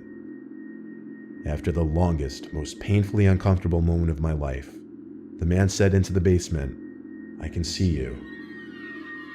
The whole time, his legs were actually facing me. Was he actually looking at me that whole time? Still, I didn't move, nor did he. He continued to stand there until there was a bang at the front door. Then he walked up the stairs, shut the door, and I heard creaking above again. I waited 20 seconds before running upstairs to the front door. By that time, it seemed the man had left my house, because the cops couldn't find him, even with my help. Stupidly, I left the back door unlocked, so he simply let himself in. As for the power, he messed with the electric box outside, as I predicted.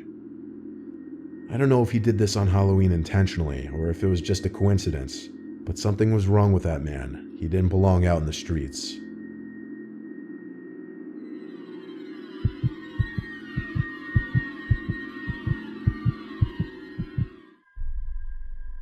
Halloween night. I don't know what year it was, but it was probably like 4 years ago, and it was a Saturday. I'll keep this short and to the point. My friend Tanner and I were set on doing something scary that night, and that ended up being a visit to the abandoned house way up the road from our campus. It was at the top of the hill, and some students referred to it as the Blair Witch House, simply because it sat all by itself on an enclosed property, and it had been abandoned for years. So, come 10 o'clock, Tanner drove us all the way up the road and parked his car in the dirt outside of the property. We walked up the hill to the house, and even just seeing the unlit house standing in the dark gave me goosebumps. We both came with backpacks full of tools like flashlights, knives just in case, and he even brought a crowbar. Surprisingly, he didn't need it though, because the front door was already cracked open.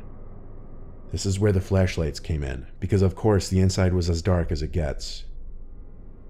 The house seemed to be scrapped for just about everything, because nothing was left except junk. Nothing very exciting. Then there was a thump from upstairs. Tanner and I looked at each other, and we agreed to go upstairs and check it out. He led the way up the stairs, which were extremely rickety. We got to the top, and there was a small hall with 3 doors.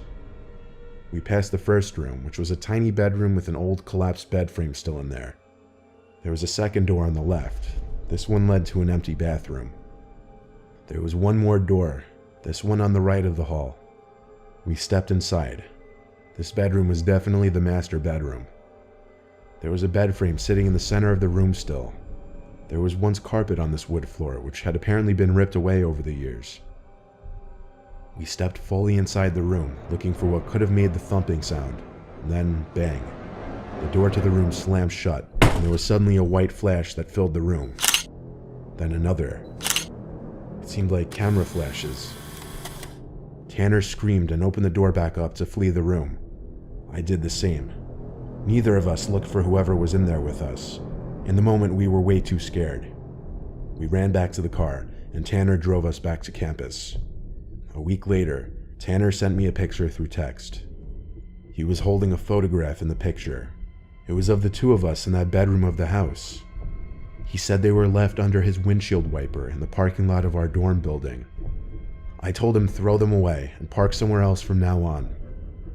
We only told a few close friends about this, and we never went near that house again.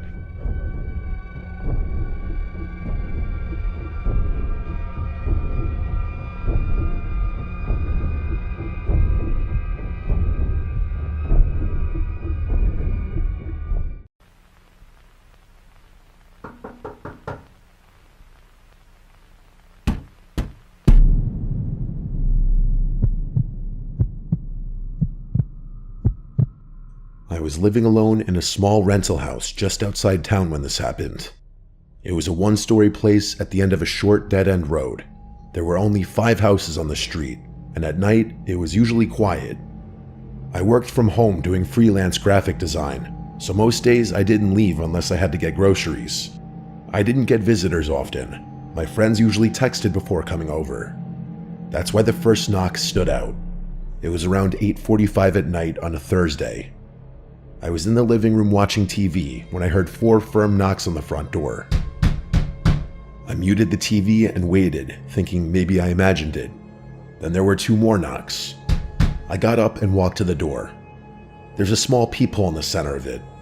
When I looked through, I saw a man standing on my porch holding a medium-sized cardboard box.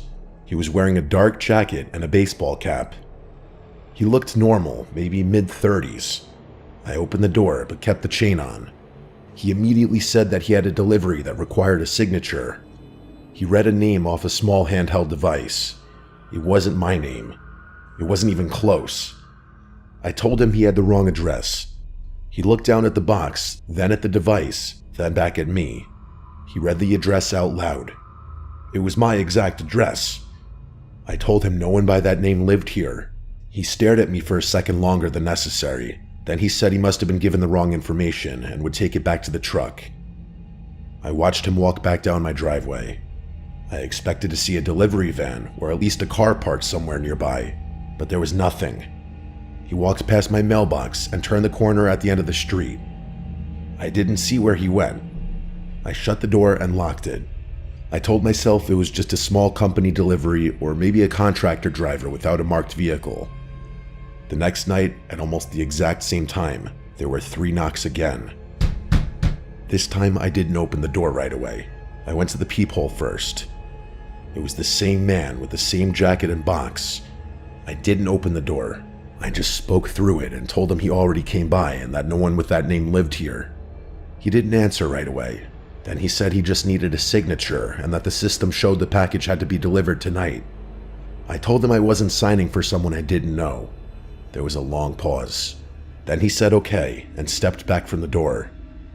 I stayed at the peephole. Instead of walking away right away, he stood at the edge of the porch looking at the house. He slowly turned his head toward my front windows, then toward the side of the house, then back at the door. After about 15 seconds, he finally walked down the driveway. Again, I saw no vehicle. That's when it started to feel wrong. On the 3rd night, there was no knock. I actually felt relieved. I thought maybe he figured out the mistake. I even joked to myself about how weird it would have been if he showed up again. On the fourth night, I was in the kitchen washing dishes around 9 p.m. when I heard 4 knocks. It wasn't on the front door. It was on the side of the house near the dining room window. I slowly walked into the dining room and looked toward the window, but no one was there. Then there were 4 more knocks at the front door. I went to the peephole, and it was him again. But this time he wasn't holding a box. His hands were empty. I didn't say anything, and he knocked again. Then he stepped back and looked directly at the peephole. I stepped away from the door so he couldn't see movement, and I didn't make a sound. After about 30 seconds, he turned and walked away. I waited 5 full minutes before checking the windows. I walked around the house with the lights off and looked through the blinds. I saw him standing across the street near the tree line. He was just standing there facing my house. After maybe a minute, he walked off into the darkness. I relocked every window and door again, even though they were already locked. The next day, I called the local police non-emergency line and explained what had been happening. The officer I spoke to said it sounded like someone trying to verify occupancy. He said sometimes burglars will knock to see if someone answers before trying to break in later. He told me to install cameras if I could and to call 911 if the man came back. That night, I left all the lights off in the front of the house and stayed in my bedroom. Around 8:45, right on time, there were 4 knocks. I didn't respond at all. After a few seconds, 4 more. Then silence. I waited about a minute. Then I heard something else. A soft thud against the back of my house, and then another. I realized it sounded like someone testing the back door. I grabbed my phone and quietly walked into the hallway. I could hear the back doorknob turning slowly, and then stopping, and then turning again. I called 911 like I was instructed and whispered that someone was trying to get into my house. While I was on the phone, the knocking started again at the front door.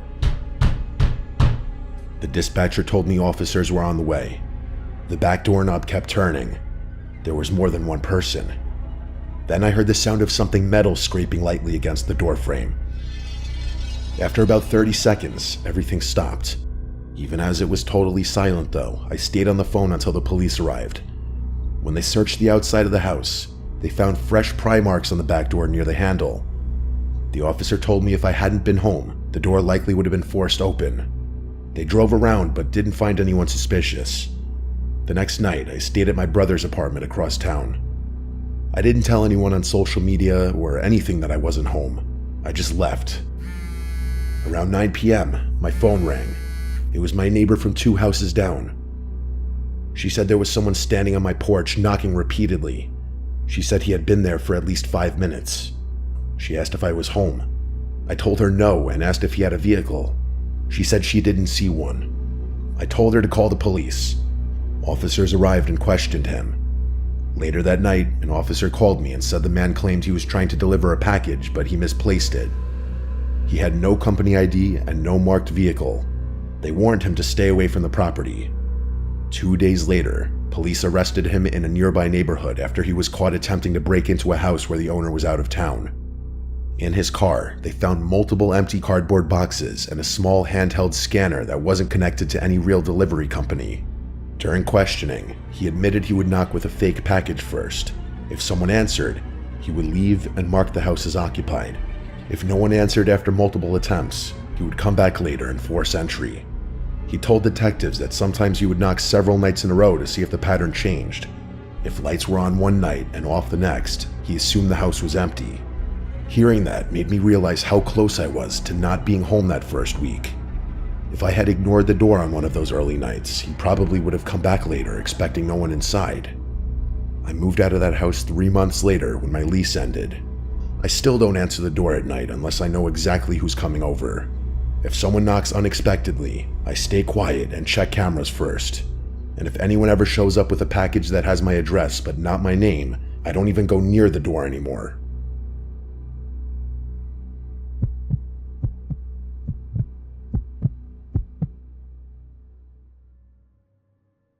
This story starts in the lead up to Christmas. To set the scene, I live near Glasgow in Scotland. I stay with my parents, siblings, cats, and dogs. We're a close-knit family and often spend nights together in the living room watching TV, playing games, and catching up on our lives. At the time of this story, I was 16 turning 17. I was in high school, but getting closer to leaving and starting my education outside of it. In the days leading up to Christmas, during one of those late nights together, we were watching A Christmas Carol. We often have movie nights around Christmas, and it's one of my favorite things about that time of year. During the movie, we heard a knock at the door. This wasn't unusual, so we didn't think much of it. My mom got up to answer it, but nobody was there. The street was empty. Our garden wrapped from the front of the house around to the back, so she checked along the side of the house too, but there was nobody there either.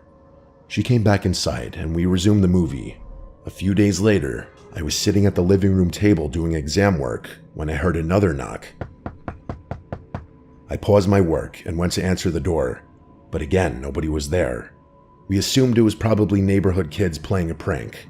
Where I'm from, kids sometimes get bored and cause trouble instead of finding something better to do. In Scotland, there's a game called Chappie, where kids knock on someone's door and run away laughing.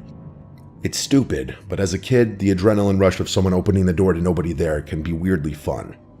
We have a family group chat where we keep each other updated on things, and throughout that week, several family members mentioned experiencing the same thing.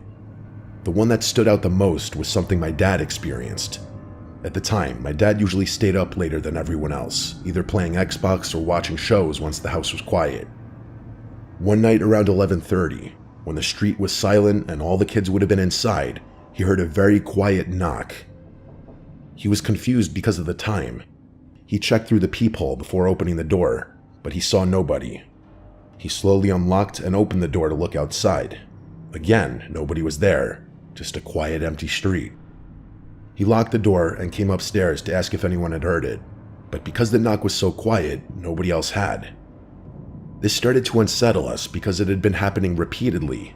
Nobody had ever seen or heard anyone outside except for the knocking itself. Usually when kids do this, you hear them laughing or running away.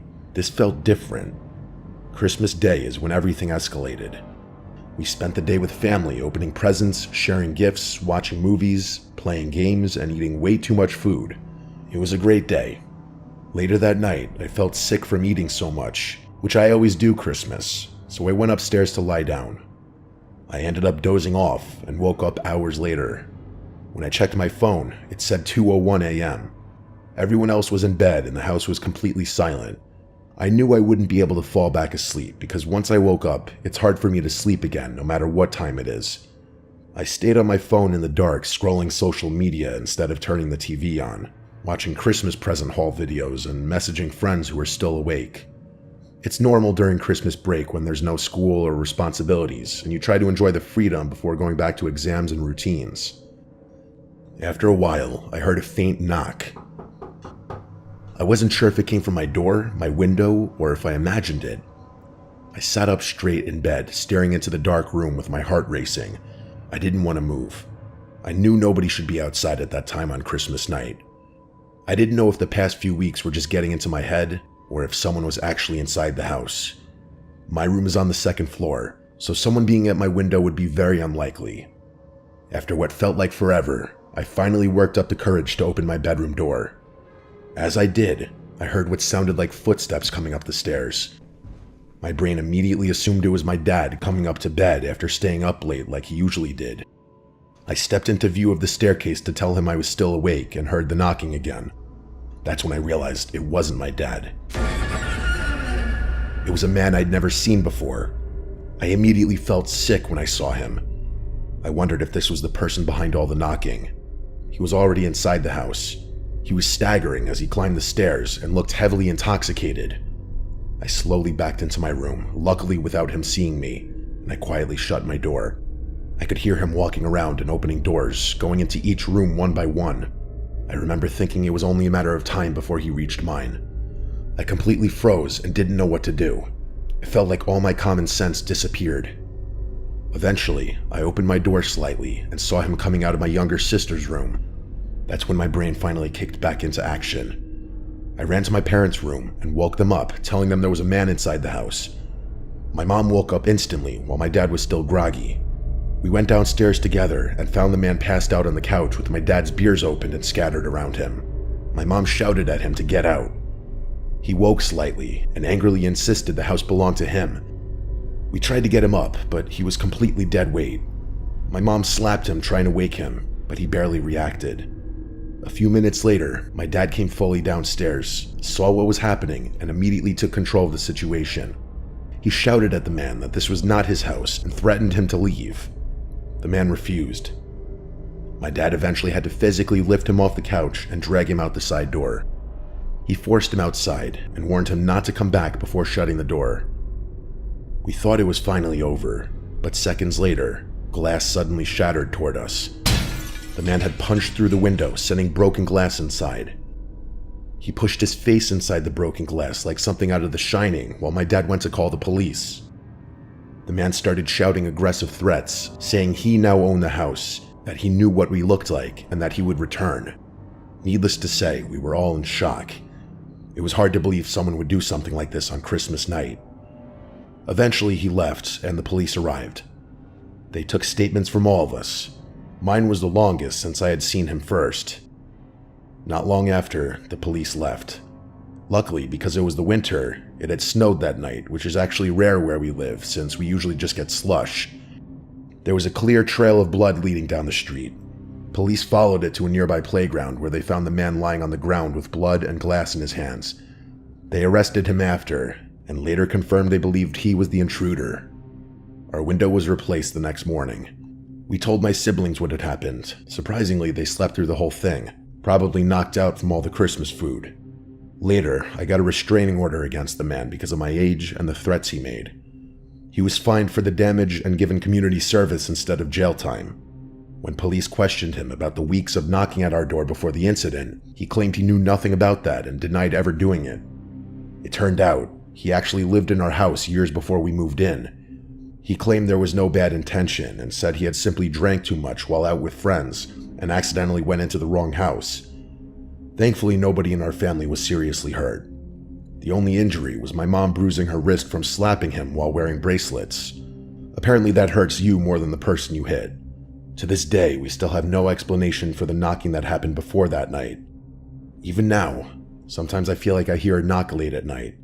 Maybe it's just in my head, or maybe it isn't. I guess I'll never know if it was him or someone else out there watching.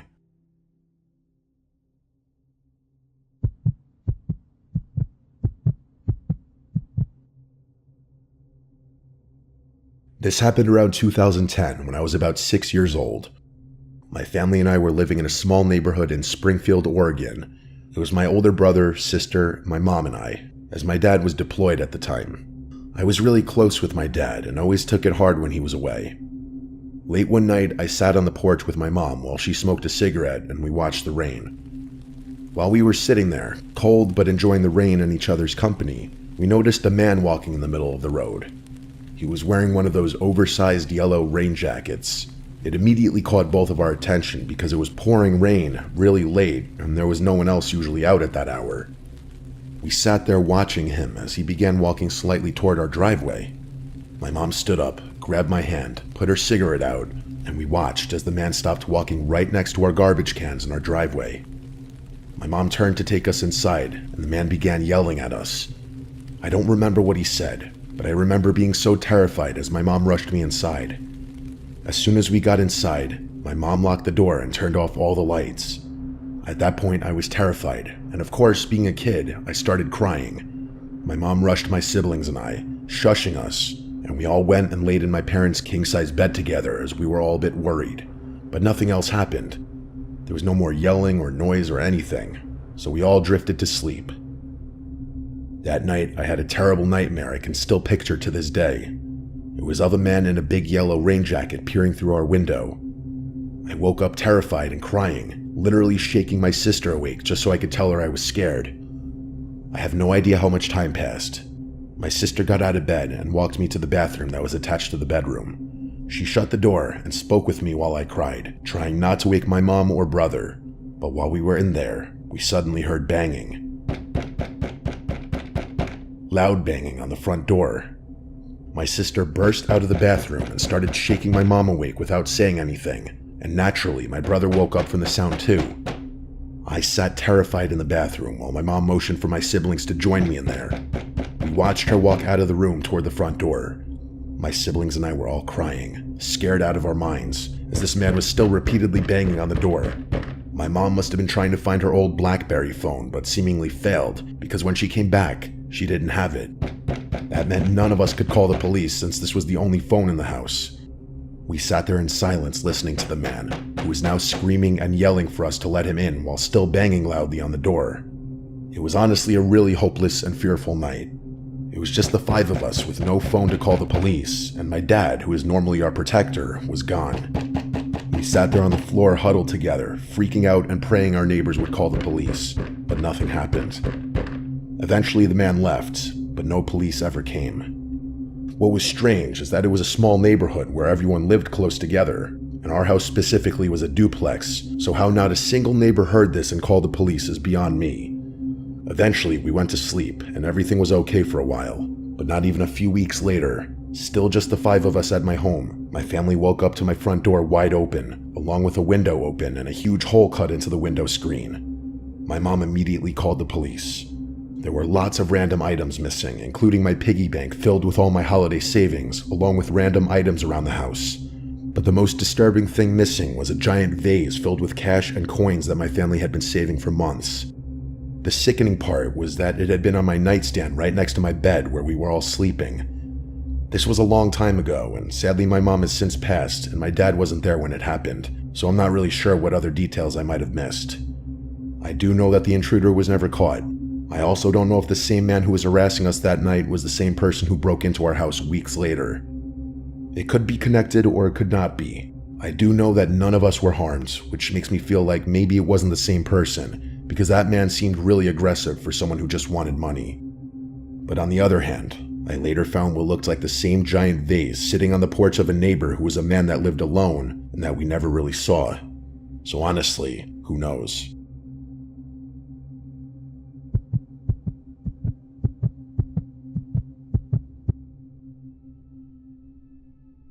This happened to me almost 3 years ago, almost to the day, while I was in Idaho serving a full-time mission. The town that me and my companion, who I'll refer to as Spencer, were assigned to was quite small, so there wasn't always a lot for us to do, and on top of this, at the time, I was going through a rough patch. Things like self-esteem issues and having trouble sleeping, so as a result, we found it difficult to stay out all day doing work. One other thing about where we were assigned was that we were living in an actual house, albeit a tiny one. Usually we only ever get apartments, but I guess for this area, a house was the only option, probably because there were no apartments anywhere nearby. The layout of the house was fairly simple. As you walked through the front door, you entered the main room where our desks were, and immediately to your right was our bedroom. If you kept walking straight, you would walk through a large open doorway that led right into the kitchen. From there, to your right was the bathroom, and to your left was the laundry room. And that was it, besides one storage closet in the kitchen as well. One other detail was that although the house technically stood on its own lot, the landlord's house was right next door, and anytime we had problems with something, we could just walk over or call him. On this particular night, I was sitting in the living room at my desk on my phone with my chair turned to face the kitchen, and Spencer was sitting in the bedroom on his phone. It had gotten dark outside a couple of hours earlier, so we returned home and were just relaxing before we went to bed. In the middle of whatever I was doing, I heard a single knock come from the window above the sink, and because of the layout of the house, where this window was, you could basically see the whole living area where I was sitting. I looked up at the window for a few seconds, but only saw darkness. I went back to what I was doing and began to think that it must have just been a branch or something. There were large trees behind the house, but the more I thought about it, the more unlikely it seemed. None of the trees were close enough to the house to brush the window that way, and it wouldn't have made a knock sound like the one I heard. In the middle of having this thought, I heard another knock around the corner at the window in the laundry room. The full weight of what was happening was finally coming into focus, but my mind was still looking for an explanation that didn't conclude that someone was outside circling the house, stalking my companion and I. I started to tell Spencer what I had heard from the living room, but as I was, another knock came from the window in the living room, the one right next to me. I didn't see who it was on the other side, and I didn't want to. I jumped up and ran into the bedroom and locked the door. I asked Spencer if he heard it too, and he said yes. We started debating what to do. All we had for weapons were a couple of knives, and we didn't know how many people were actually out there, or if they were armed, so going to confront them on our own was out of the question. During our discussion, the knocking sound moved from the window in the living room to the front door itself, and we were getting more and more freaked out. We briefly debated calling the police, but we were in the middle of nowhere, and it would take them forever to get out there to help us. Then Spencer remembered we had the landlord's number. He called him and began explaining the situation, and by this point, we hadn't heard a knock at the door for a couple of minutes or so, but I knew what that meant, and I was dreading it when it finally came. A knock at our bedroom window. The blinds were closed, so we couldn't see who it was, and they couldn't see us, but that didn't make me feel much better. Spencer told him someone was stalking the house, and he said he would be right out with a shotgun. We waited for another few minutes, anticipating another knock, but nothing happened until finally our landlord came to the door and announced himself. We asked him if he had seen anyone, and he said no, but that he saw a pickup truck speeding away as he approached the house. I asked if he had gotten a license plate or any other features that could help the police, but he said they had already been too far away for him to see anything. Spencer and I grabbed our flashlights and circled the house with him. There were small patches of snow on the ground from a weather system that had come through a few days earlier, and in the snow, we saw footprints indeed circling the house, and as far as we could tell, there was only one set. We debated calling the police, but we knew that they wouldn't be much help in tracking the guy down. The landlord said to call him again if the guy came back, and with that, we went back into the house, locked everything down, and tried to sleep, but we couldn't. The first thing that came to mind was other missionaries playing a prank on us. But if that was the case, then why didn't they reveal themselves or say gotcha or something like that at some point? Also, it was past curfew. Everyone was supposed to be home, and the closest missionaries to us were at least 20 minutes away. The other possibility was that it was some teenagers from the ward playing a prank, but that didn't seem likely either, especially afterwards, because again, they would have come back and started laughing at us, and there was only one set of footprints we found. If it was a prank, I feel like that would have been a group thing to do. After the fact, no one ever fessed up when we did some asking around, so to this day, we still have no idea who was outside or why they chose to harass us. But the scariest thing to me wasn't the knocking or how the only thing separating us from him was a thin layer of glass, but the fact that I likely looked right at this guy when he first knocked on the window in the kitchen and didn't even know it. From that day forward, my sleep only got worse, nothing worked, and my own personal issues did not improve either. I'm not sure I'll ever go back to that house.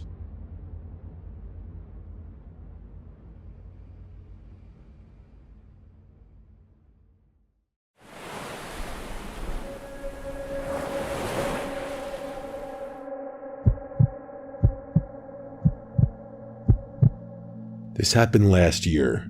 I was 22 at the time, completely burnt out from work, and I was going through one of those stretches where everything in life felt like it was happening to someone else. I won't get into specifics, but let's just say I had a colorful past, and by that point, I was actively trying to put some distance between myself and certain chapters of my life. What I needed more than anything was to disappear for a few days. We've all been there. I must have been venting out loud because one day at work, I found myself having a conversation with a coworker about this tiny island off the coast of Maine. The way he described it, the place sounded almost aggressively boring. No nightlife, barely any tourists after dark, and most people just took the ferry out for the day and left before sunset. He said if you stayed overnight, it was like having the whole island to yourself, which was exactly what I was looking for. I found a vacation rental listing for a standalone cottage right on the shoreline. The price was suspiciously cheap, and it was available on short notice, which probably should have raised some flags, but I wasn't exactly in a cautious headspace. I booked it without thinking twice. The cottage itself was small, just a single room with a bed, an unused kitchenette, and a bathroom the size of a closet. It was set back from the water, surrounded on three sides by thick brush that pressed right up against the walls. The front faced the ocean, with a single window covered by this thin, semi-translucent curtain that didn't do much to block the view in either direction. The walls were paper thin. I could hear the wind moving through the brush like it was right next to my ear. The door had a deadbolt and a chain lock that both looked like they'd been installed recently, which struck me as a little odd for such an isolated spot, but I didn't dwell on it. I took the late afternoon ferry over and spent the early evening just walking around the island. It was kind of surreal watching the place empty out as the day visitors filtered back to the mainland. By the time the sun went down, there was almost no one left. No streetlights, no ambient noise, nothing. I was pretty much left alone to enjoy the sounds of the ocean by myself. It was beautiful. I grabbed dinner at this little pub near the ferry landing. The bartender was friendly enough, but I noticed that she gave me a weird face when I told her where I was staying. On the walk back, I passed a small dock tucked into a cave maybe 100 yards from the cottage. There was a single blue motorboat moored over there. It stood out because all the other boats I'd seen on the island were larger lobster vessels. I made a mental note of it, but didn't think too much beyond that. I got back to the cottage around 10:30, locked the deadbolt in the chain, and settled in for the night. Up until that point, I was really enjoying the time away from everything.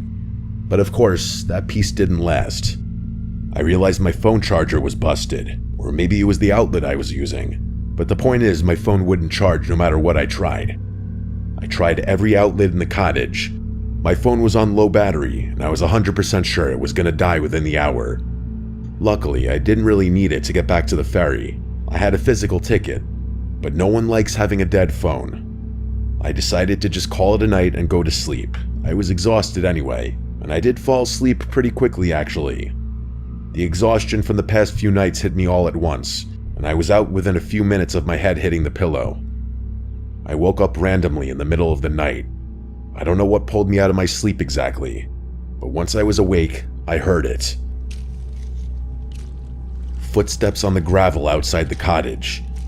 They were close, right in front of the door, and whoever was out there was taking their time, which I could tell because there was a long pause in between each step. It definitely didn't sound like an animal scurrying around. I shifted in bed just slightly, and the footsteps stopped immediately. The silence that followed was uncomfortable in a way that I couldn't really describe. It stretched on long enough that I started to convince myself I'd imagined the whole thing, or that it really had just been an animal. I didn't want to move, so I just stared at the ceiling in that same position. I'm not sure what I was waiting for, but I was so freaked out that I couldn't even think straight. And a few minutes later, the footsteps came back.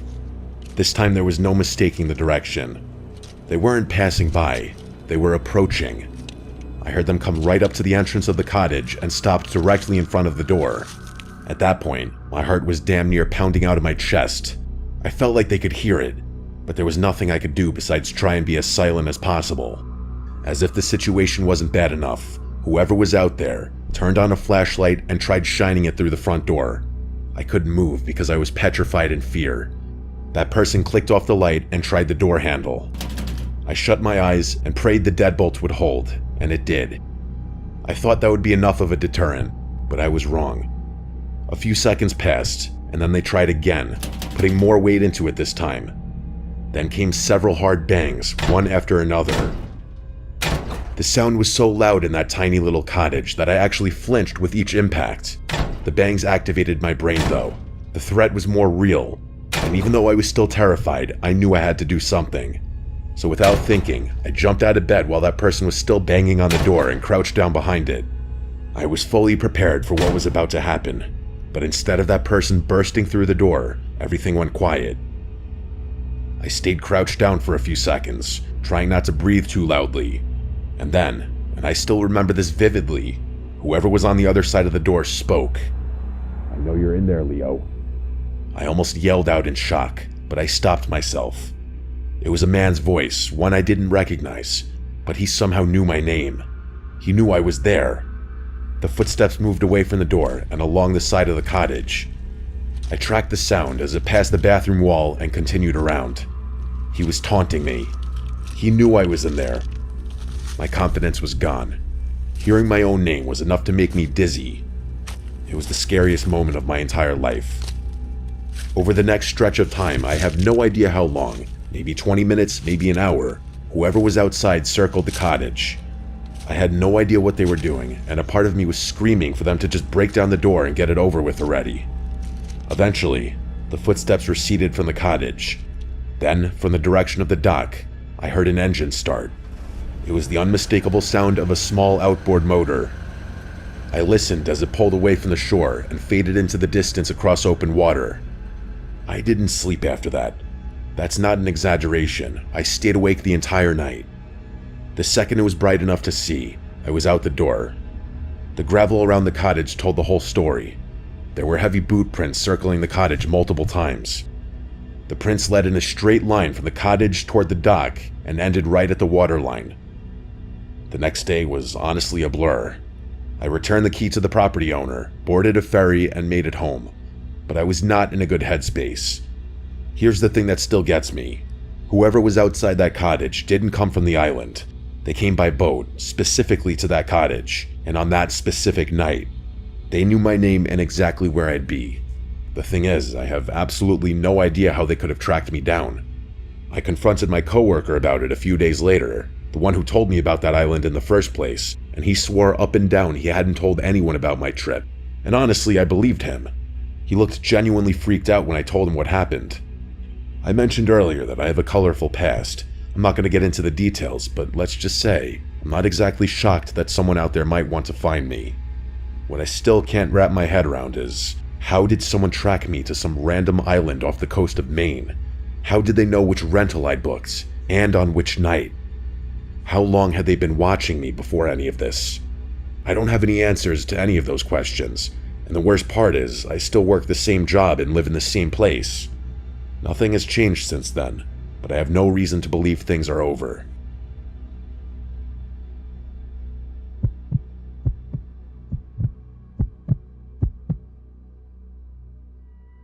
This happened many, many years ago.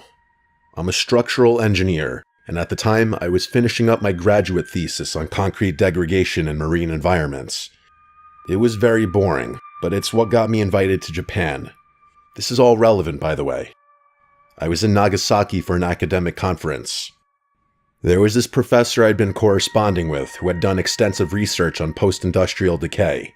His name was Dr. Yamamoto, and he pulled some strings and arranged something I never thought I'd get access to, a research permit for Hashima Island. If you don't know Hashima, you've probably seen pictures of it without realizing.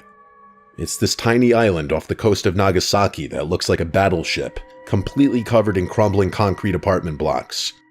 It used to be a coal mining operation, one of the most densely populated places on Earth at its peak. They abandoned it in the 70s when the coal ran out, and it's been rotting ever since. It's a UNESCO World Heritage Site now. Tourists can technically visit, but only on guided tours that stick to a narrow concrete path along the seawall. Civilians are expressly forbidden from entering the actual buildings due to structural integrity concerns.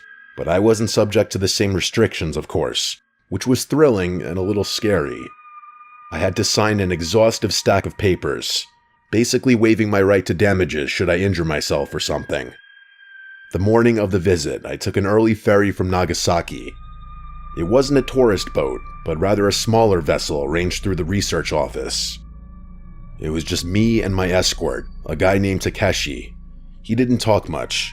I didn't really mind because I was so hyped about the excursion. The approach to Hashima plays tricks on your eyes.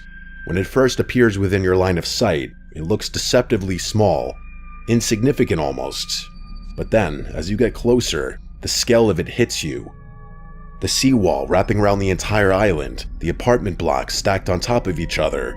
It really is something else. I had seen hundreds of photos, but none of them prepared me for actually laying my eyes on what I can only describe as a true wonder. Takeshi gave me the briefing on the dock. I had access to several buildings beyond the normal tour route. He actually had a list, but there were still rules, such as stay on designated paths, don't enter anything marked with red tape, don't remove anything, don't touch anything you don't need to, and stay within visual range of him at all times. He said that last part twice. I also had to wear a hard hat, steel-toed boots, and these bulky reinforced work pants that made it a little difficult to walk. Despite all the excess gear, the first couple hours were amazing. I was taking photos, taking notes, completely in my element. Takeshi followed at a distance, occasionally glancing at his watch. He clearly wanted this over with. We entered one of the large residential blocks around midday. The stairs were intact, but barely. You could see daylight through the gaps in the landing. Takeshi waited on the ground floor while I went up. which I thought was a little strange given his whole stay within visual range speech, but I wasn't going to argue. It was kind of irritating having him follow me around anyway. I was on the 4th floor examining a section of wall where the concrete had completely separated from the rebar underneath when I noticed something off. The dust patterns were wrong. There was dust everywhere, obviously decades of it, but there was this path through it, like someone had been walking this route regularly. Not recently maybe, but often enough that the dust hadn't fully settled back. I followed it with my eye and realized it led to a room at the end of the corridor. I should have gone back down to tell Takeshi, which would have been the smart thing, but I was curious and wanted to check things out for myself. He probably would have just ushered me back downstairs anyway, depriving me of ever getting an answer, so I carefully walked over to the room and pushed the door open. I immediately noticed 2 things, both of which were incredibly unsettling. Firstly, there was this weird smell emanating from the room that I didn't recognize. It didn't really smell like anything natural, but I couldn't recognize it as any kind of human smell either. I know that makes no sense, but that specific smell was genuinely something I have never encountered before. The second thing was even more confusing. The wall I touched was hot, or at least noticeably warmer than any of the other surfaces I'd felt on the island. I stood there for maybe 30 seconds trying to process it. You might be thinking the warmth was probably due to sun exposure, and yeah, that makes perfect sense. That's what I was thinking too, even though there weren't any gaps in the ceiling. And I figured the smell could have been animals, even though I wasn't aware that any animals even lived on Hashima. I went back down and mentioned it to Takeshi. His reaction was immediate and strange. He didn't ask me any clarifying questions or even seem that concerned. He just told me that what I saw was impossible, and that no humans or animals lived on the island. He didn't even ask me to take him to that room. When I insisted that he follow me so I could show him the smell for himself, he flatly refused. His reaction was really disturbing, to be quite honest. We continued the tour, and I started being much more observant every time he allowed me to enter a building. I kept noticing weird things, nothing fully revealing like clothes or anything like that, but weird markings and signs that something had been there. I say something because I didn't know whether I was seeing signs of a person or signs of an animal, which was the most confusing part. At one point, I mentioned more of these sightings to Takeshi, and this time he didn't even respond. Instead, he just pulled out his radio and spoke rapid Japanese into it. I had no idea what he was saying or who he was even talking to, but it was the first time he had used the radio since we got off the boat. When I asked him what he said, he told me he was checking the schedule. I obviously didn't believe him. But what was I supposed to do? Demand that he tell me what he said? I just ignored him, but I was significantly more unsettled after that. It was almost like he knew what was going on and just didn't want to tell me. We reached a taller residential block near the center of the island. Takeshi hesitated at the entrance. He actually stopped walking and stood there for a few seconds before following me in. I remember thinking that was weird. He'd been bored and impatient all morning, and now he was all attentive? But I didn't care. I wasn't going to let someone else's attitude stop me from exploring. The stairwell was narrow and dark, but structurally sound. We went up maybe 5 floors. Takeshi was right behind me the whole time, which felt like a change from his earlier indifference. And then, after walking into one of the corner rooms up there, I saw something that immediately validated all my previous concerns. Against one of the walls was a pile of blankets and a few empty bottles of water. There was no mistake about it this time. I was looking at definitive evidence of human habitation. I regained my composure after the initial shock and turned to show Takeshi. There was no way I was going to allow him to dismiss my claims this time, but when I stepped out of the room, he was gone. I don't know why, but seeing those items in that room didn't terrify me until I realized I was alone up there. It was like Takeshi having disappeared unlocked my brain, and only then was I able to process how scary the situation truly was. There was someone else on that island. I suddenly felt a very acute urge to strip out of my gear and scratch myself. My whole body was itching, and I was starting to freak out. I frantically made my way back to the stairwell we'd come up, thinking I'd just run down and end the trip short. But no, as if things weren't bad enough, I turned the corner and realized the stairs were blocked. There was a pile of rubble spilled across the landing, enough that I couldn't get through. I didn't have time to think about whether it had collapsed naturally or whether someone had piled it there purposefully. I just turned and ran. I ran past that room and down the corridor, praying that there was another stairwell somewhere close by. I didn't care about the structural damage anymore. I was so scared and didn't care about anything other than getting the hell out of there. As I was sprinting down the hall, I heard movement from somewhere behind me. It sounded like footsteps stepping out into the hallway. I didn't turn around, no chance in hell. I just kept running. The only problem was that it was like a maze in there. I was too scared to think straight, and I felt like I was running in circles. The whole time I could hear footsteps behind me. At first I thought it was Takeshi, but after a while I realized there were multiple sets of footsteps, which meant I was being followed by multiple people. I finally found another stairwell, and I practically jumped down it. I don't remember much about getting out of the building. I remember daylight and then sprinting across open ground and then the dock. Takeshi was just standing there by the boat. Seeing how unfazed he looked took me from scared to downright angry. I started screaming at him about what I had seen, about the people in that building, about him abandoning me, everything. I think I even accused him of piling that rubble up in an attempt to strand me in there. He barely even blinked. It was like he wasn't hearing what I was saying. I wanted to put my hands on him, but that would have been a terrible idea. He was my way off the island. He had all the power. I had none. The way he didn't even react to what I was saying only made me angrier. At one point, I actually kind of hoped that whoever had been stalking me in that building would turn a corner so Takeshi would believe me. He waited for me to finally calm down, and then instead of acknowledging anything I had said, he just said we were leaving. I didn't know what to think. I was still pretty unsettled and scared at what had just happened, but I was also horrified that this guy was refusing to acknowledge any of it. It genuinely made me think that he knew something about what had happened. Or worse, maybe he had caused it himself. Maybe he had been the one to pile that rubble. But the worst part was that I had to sit through an entire ferry ride back to the mainland with him. I was genuinely worried for my safety, but we made it back, and that was that. As soon as I got somewhere safe, the first thing I wanted to do was report my sightings. That there were people on Hashima. That was extremely concerning. So I contacted the only person I could think to contact. The only person who had any connection to both me and the island. Dr. Yamamoto. But I couldn't get a hold of him. Fast forward 2 weeks. I was back in the US at that point, and I still couldn't get a hold of him. It was like he had disappeared. I tried my best to report what I had seen to the relevant authorities, but I don't think anything came of it. I don't think anyone believed me. It's been years and years and years since this all happened, but this is a story I'll tell anyone who will listen. Strangely, the thing that gets to me the most isn't what happened on the island, but what happened after. The fact that I couldn't get in contact with Dr. Yamamoto, despite him going to great lengths to arrange my visit to the island.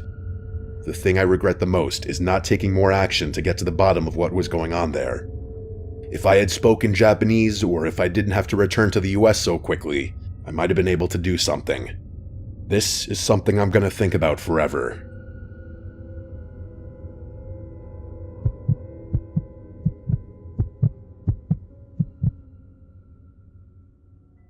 This happened a long time ago. I'm talking 10 plus years. It was during my very last semester of college. I was majoring in history, and I was deep into my senior thesis, which focused on abandoned institutional spaces, places like defunct hospitals, asylums, rehab centers, especially ones that still existed in or around major cities. One of the cases I was writing about was North Brother Island. It was this overgrown island right in the East River, technically part of New York City, but it had been completely abandoned for decades. As far as I know, it's still exactly the same, but I haven't been in New York City in forever, so I really wouldn't know. Here's a very abbreviated history. It used to house a quarantine hospital, then a rehab center, and then at some point in the distant past it became off limits to the public. Unless something's changed, you still need a permit to even set foot there. In fact, it's probably even more heavily guarded considering how seriously the US takes security and whatnot these days. That's all you really need to know about it, but for any fellow history buffs out there, feel free to do your own research. You might even find my thesis. I never actually planned on going, that would have been illegal, but I mentioned it offhand one night to two of my friends, Jansen and Jesse, while we were drinking. I was probably pissed at how long it was taking, knowing how lazy and unproductive I was back then. Surprisingly, they both thought my thesis sounded really interesting, despite the fact that neither of them were history majors. So I told them some of the interesting tidbits about the various places I was researching. The moment they realized one of the places was quite literally tucked away in the very city we were sitting in, they were hooked. Jansen and Jesse, and I guess myself by extension, were really into that whole urban exploring, edgy vibe back then. Back then, it was decently popular among young guys at the time. They both thought it sounded like the perfect target for an urban exploration trip, and I'll admit, after all the research I'd done, I was curious too. Not in a ghost hunter way or anything, but more like, if I was going to describe the place in my thesis, why not actually see it with my own eyes? Fast forward a few weeks, and that's how we found ourselves sneaking through Barretto Point Park in the Bronx at 2 a.m. with 3 solo kayaks in tow.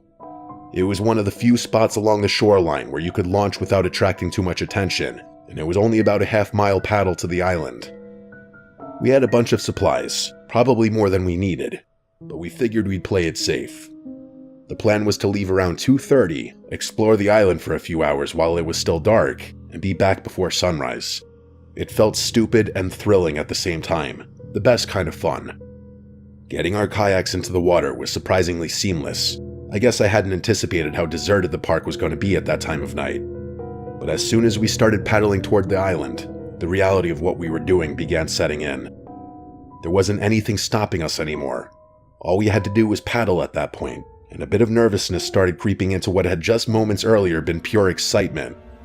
Regardless, we made it to the island. Pulling the kayaks onto shore was a bit of a struggle because of all the overgrowth. We had to push through some tall reeds and weeds just to find a somewhat stable spot to leave them. Once we were on solid ground, the 3 of us just kind of stood there for a second, taking it all in. It was dark, obviously, but we had flashlights, and the moon was bright enough that you could make out the general shapes of things. The first thing I noticed was how quiet it all was. I know that sounds cliche, but you have to understand, we were technically still in New York City. The Bronx was right there, maybe half a mile away, and yet it felt like we were in the middle of nowhere. We started walking inland. It didn't take long for Jansen and Jesse to realize just how big the island actually was. I had told them beforehand that it wasn't some tiny little rock. I think I even showed them a map at some point, but they clearly hadn't internalized it. As we made our way deeper, we started passing building after building. Most of them partially collapsed or so overgrown that you could barely tell they were buildings at all. At one point, Jesse stopped and just stared at this one structure that had a tree literally splitting it in half. He said it looked like something out of a post-apocalyptic video game, like one of the ones where you're scavenging through the ruins of civilization. He wasn't wrong, that's exactly what it felt like. There was something almost alien about the way nature had reclaimed everything, like the island was actively trying to swallow any evidence that humans had ever been there. I remember thinking that if I didn't know better, I'd assume the place had been empty for centuries, not decades. We explored a few of the more intact buildings, shining our flashlights into rooms that hadn't seen visitors in God knows how long. Most of them were empty, but in one of the larger buildings, Jansen found something on the ground near a doorway, a half-empty can of spray paint. He immediately wanted to use it, and Jesse was on board.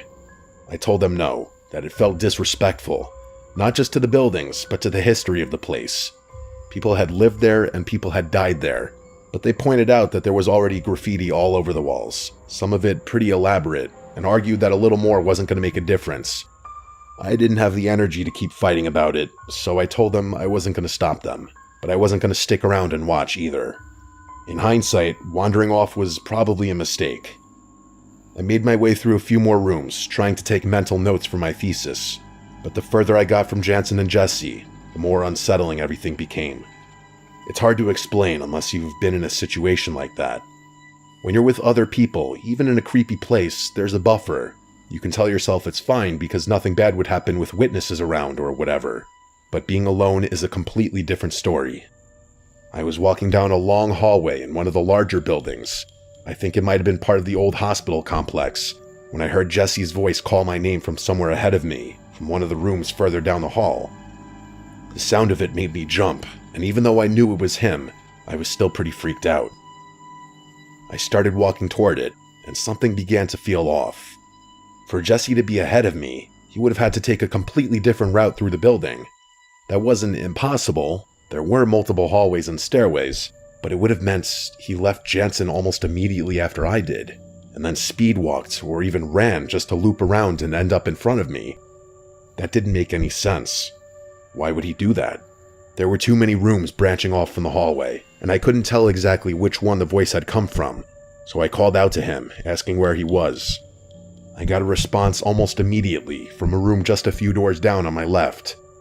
It was definitely Jansen's voice, and all he said was, "In here." I walked toward it. The doorway was dark, darker than the hallway, which was already pretty dark, and I couldn't see anything inside. I figured Jesse and Jansen were probably just messing with me, trying to scare me for wandering off, which is exactly the kind of thing Jansen would think was hilarious. I stepped into the room without really thinking about it, and swept my flashlight around the room. It landed on a figure standing in the far corner of the room, facing the wall. For a split second, my brain tried to convince me it was one of my friends, but it wasn't. It couldn't be. Whoever this was, they were really tall, easily 6.5 feet, maybe more. Neither Jansen nor Jesse were anywhere close to that height. I can't express how scary seeing that figure was. I screamed. I couldn't help myself. I ran out of that room as fast as I could. I didn't care about being quiet anymore. I was yelling for Jansen and Jesse to run as loudly as I could. I've never been more scared in my life. I felt like whoever had been in that room was going to catch me, or something else would jump out from one of the many pitch-black rooms I was running past. I found my friends near where we'd originally split up. When they saw me sprinting toward them, they just started running too. We didn't stop until we reached the kayaks. Once we caught our breath, I told them everything. They didn't believe me at first, which I completely understood. If Jansen had told me the same story, I would have assumed he was messing with me. But I pleaded with them to believe me, that I wasn't making it up, and after a minute or so, they actually started to look more scared than me. We decided to just leave. Whatever we'd come to see, it wasn't worth sticking around after that. But right as we started dragging the kayaks back toward the water, all three of us heard it at the same time. It was faint but distinct. A moaning sound coming from somewhere in the darkness behind us. It sounded like a woman, an older woman, either crying or wincing in pain. It wasn't loud, but it was loud enough that we could hear it clearly if we focused. None of us said anything, but I could tell Jesse and Jansen were losing it. I was too. My hands were shaking. We finally got the kayaks into the water. The paddle back felt like it took forever, but we made it. The whole drive, none of us could stop talking about what happened. We went over every detail, trying to make sense of it, trying to come up with some rational explanation. But the thing I kept coming back to, the thing that freaked me out the most, was the voice. Because that was definitely Jesse's voice I heard in that hallway. I know Jesse's voice as well as I know my own, and whatever called out to me sounded exactly like him. Except Jesse was nowhere near that part of the building. He was with Jansen the whole time. I've thought about going back to the island over the years, but I never have. For one thing, I'm pretty sure it's basically impossible now. From what I've read, they've really cracked down on unauthorized access. Even if I wanted to, I don't think I could get within 100 yards of that place without getting intercepted by someone. I really don't believe in the paranormal, I never have, but I have a hard time explaining what happened that night any other way. Someone was on that island with us, someone who knew my name, someone who could make their voice sound exactly like Jesse's. I don't think I'll ever get an answer to what happened that night.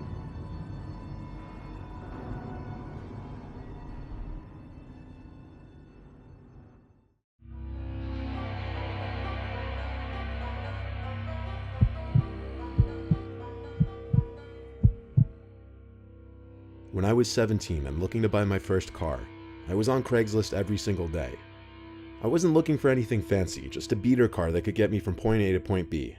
My budget was $3,000 at most, so the cars I was looking at were no newer than 03, 04. I found an ad one day for a 2002 two-door Honda Accord. It was listed for $2,000, and the mileage was under 80,000, so right away I knew I wanted to check it out. The person who posted the ad lived a few towns over from us, a 20-minute drive on the highway. I convinced my mom to drive me out there to view the car after conversing with the guy over the phone. Originally, I texted him asking for details, but he ended up calling me. He sounded basically normal over the phone, actually rather polite. He answered some questions I had about the car and whatnot, and when he asked for my name and I told him Dan, he said, "Dan, what a great name." That's my name too." I laughed because it was the polite thing to do, but I just found it to be such an odd comment. Like everything about it, it almost sounded like he forgot his name was Dan because of the pause between "what a great name" and "that's my name." It just sounded sketchy. Nevertheless, everything else about the call went fine, so the next day my mom drove me to the address the guy gave me. Getting off the highway and onto the streets, right away we agreed this was a trashy looking neighborhood. Bars on windows, graffiti under bridges. I was hoping the guy's place wouldn't seem equally sketchy, but as we pulled up, it was. It wasn't a standard property like the rest in the area. The entrance to the property was between two houses. It wasn't a driveway, just some low-key road that led into an inlet with two more houses. Every house was cramped between other houses and buildings. But there I saw it, the Honda Accord, which was in, I guess, what you'd call the driveway for this house. My mom and I stepped up to the front door and rang the bell. We didn't know if it rang or not because we couldn't hear anything, so I knocked. One of the windows opened out of nowhere, and a man's voice said, "Come inside, the door's unlocked." I went to open the door, and my mom stopped me and whispered, "Are you sure you want to go in there?" I said yeah. I let ourselves in, expecting to be greeted by Dan. The inside of this place was kinda dark, not a lot of natural light came in through the minimal windows. "Hello?" I said. "Yeah, over here," a voice called. It was a deeper voice than I heard on the phone. "Dan?" I asked. "Yeah," he said. I began walking through the little kitchen, closer to his voice. My mom grabbed my shoulder and stopped me. She whispered in my ear, "We're leaving." The man's voice now came from beyond this door at the end of the kitchen. He called up, "Down here, we could do the transaction here." My mom and I left the house in a hurry. As we were hurrying to my car, a lady at the next building over called to us. She came hurrying down from her front porch, warning us not to go in there. Then she asked why we were there, and we explained that I came to buy a car, but that he was calling us into his basement. The woman said that she's been concerned about that man living next door for months, that she thinks he's up to no good, and that he constantly has random cars pull up in the driveway in the middle of the night. We asked if his name was Dan. She said she wasn't sure, but that she vaguely remembered the guy introducing himself as Mike. She told us to just get far away from the house immediately, and so we did. It's disturbing to know my mom and I may have been murdered in that basement if we went down there. Like, how could we do a transaction before even viewing the car or agreeing on anything? Better question why in the basement. The whole thing screams trap. I don't know what else he could have wanted to do to us, more specifically me, in that basement.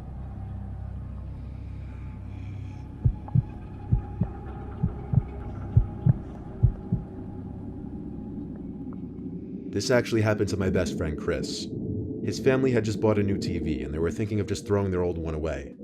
Chris's older brother John suggested to their dad Rick that they could sell the old TV on Craigslist to make some easy cash. Since the family never used Craigslist, John said he could set up the ad for him, since John's girlfriend used Craigslist before. So John put up an image of the TV with the description, "Used 55-inch Samsung 4K TV for $200.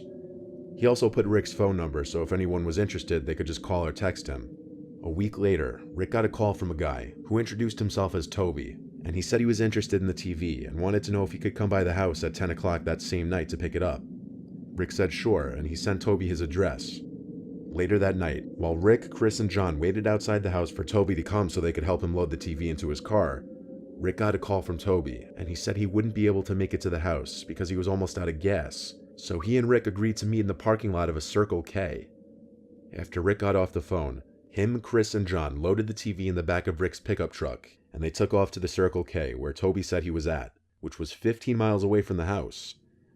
When they got there, they pulled up in a parking space next to the gas pumps, where Toby was filling up his car, a black Nissan Altima. A few minutes later, a tall, heavy-set bald guy with a goatee walked over to Rick's truck and said he was Toby. He told Rick that since the TV was big, it would most likely not be able to fit in his car, so he suggested that they could just follow him back to his house, and Rick agreed with him. After a few minutes of driving on the main highway, they got onto a back road, which looked sketchy because it was nothing but trees on either side of the road and it was filled with potholes. Toby texted Rick and said his house was at the end of the road. When they got to the end, the place that was supposedly Toby's house didn't even look like a house at all. It looked more like a tall, abandoned building. When they got out of the truck, Toby told them to untie the TV from the back so they could start unloading it. After they untied the TV, they turned around and saw 3 large men emerge from the back of the car, and they all pulled out guns, including Toby. They threatened to kill them if they didn't give them all they had on them. Rick, Chris, and John didn't hesitate, so they all gave the guys their wallets and phones, and they obviously took the TV too. After taking everything they had, the guys got back in the car and drove away. When Rick, Chris, and John got home, Chris and John told their mom everything that went down, and Rick called the cops and told them the whole story, and even gave them the license plate number for the car since he memorized it. To this day, Chris's family never heard of any arrest being made. That was the one and only time the family ever used Craigslist.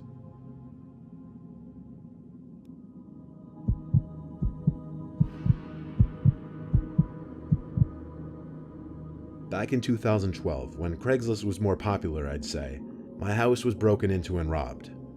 A bunch of things were stolen, like 2 TVs, my Xbox 360, all of my video games, my hockey skates, and whatever stray cash I had laying around. I had the police come investigate the house, but nothing that would help track the perpetrator, including fingerprints, was found. I gave them a list of everything that was stolen, but the cops in my county usually suck, and they didn't help at all. Now I had to replace everything that was stolen. Believe it or not, the most costly thing to replace would be the video game collection, but I was starting with the replacement TVs. I went to Craigslist, and there was an ad that was posted earlier that day for a 40-inch Panasonic TV for a low price. Panasonic was the brand I had, so I contacted the seller and drove to his house that night. He let me into his disgusting home. It reeked, and the stains in the carpets and general messiness of the place didn't help. He brought me to this back room where the TV was. I examined it, and it was the exact TV that I had in my living room that was stolen. Then I started to look around the room, and I noticed another smaller TV that was tucked in the corner of the room, as well as an Xbox. The smaller TV looked exactly like my other TV that was stolen. I went to pick up the Xbox and checked the bottom of it for this specific long scratch in the case that mine had, and there it was. That was my Xbox. That was all of my shit. I looked at the guy, who had a confused look on his face, and I said, "Dude, you're the piece of shit that stole my stuff." His expression changed. He played dumb and had an angry tone now. He told me to get out of his house and lifted his shirt, exposing his gun holster. I live in Texas, so he likely had a license to carry. I left the house and called the cops. They arrived to the scene, but the man wouldn't let them in. He insisted they get a warrant and claimed that I was harassing him. I told the cops about my police report and the robbery and everything. They said they wouldn't be able to get a search warrant until the next day. I regretted not getting pictures while inside the room, but I wasn't thinking clearly in the moment. I was furious and I didn't know what to do. But that night, while I was getting ready for bed and doing research about search warrants, lawyers, and different possible outcomes to this situation, I heard a window break downstairs. Immediately, I knew it was him. Following my instincts, I climbed out of my window and down to the small ledge under my window. From there, I jumped to the ground and ran to my neighbor's house. My neighbor let me in while I called the police. They arrived within 10 minutes. I handed the police my spare house key I had hidden on the side of the house, and they investigated the house again, guns drawn this time, and inside they found him, hidden under my bed. If that's not terrifying, I don't know what is. When I said earlier that cops usually suck, yeah, this was the one time I actually loved cops here. And yes, it was the man who posted the Craigslist ad. He actually broke into my house to kill me that night, as he had his gun on him, and why else would he be hiding under my bed? That doesn't sit well with me, even to this day. He was found guilty of breaking and entering with intent to commit murder beyond a reasonable doubt, and was sentenced to 10 years in prison. Even still, I moved to a new town and changed my number. I tried to strip any possible trail that could lead that man to me when he gets out. And I'm sure he's out by now for alleged good behavior. That's the part that scares me the most. All of this, over less than $1,000 worth of items. It actually makes me sick. I think Craigslist is one of the most dangerous places on the internet you could go.